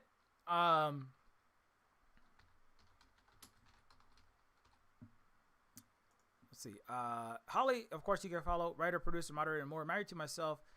Parent of 2. Land back for Hawaii. MECFS Haver. And Holly is, of course. Hey. Follow Agent NDN. Follow Agent NDN for more indigenous knowledge from so-called US, so-called Canada. I forget where exactly. Somewhere in North America. Okay, there's another one. You got if you're not, you got to be following some, you got to be following the real people to understand the real struggle. If you're thinking wrong things about any country in the world, you not.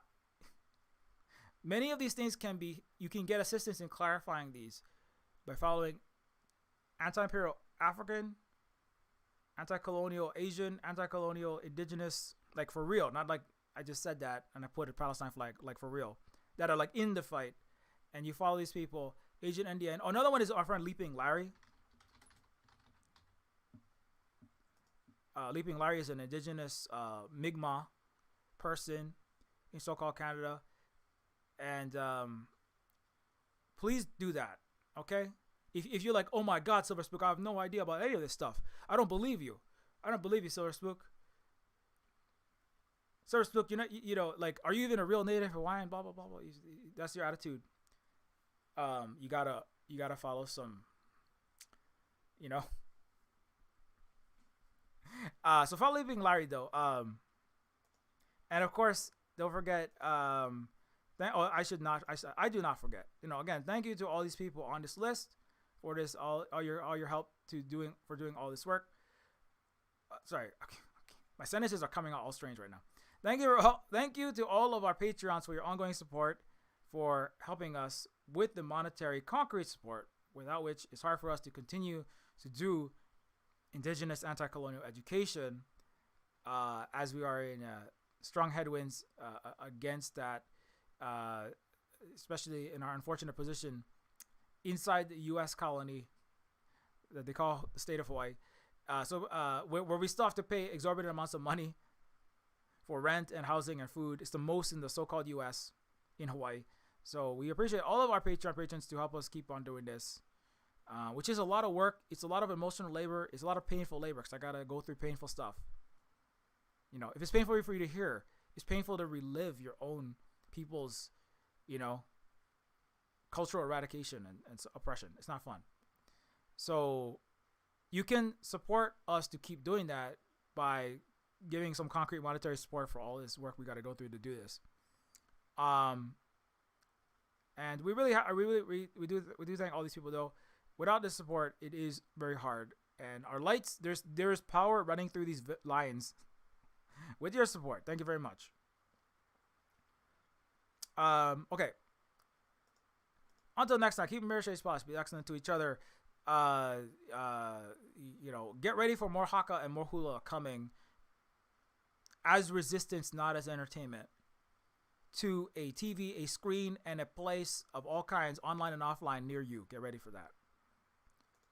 It's going to be a fun ride. On the other side, it will be better, but it's going to be a little bit rough for people who do not accept equality. Okay.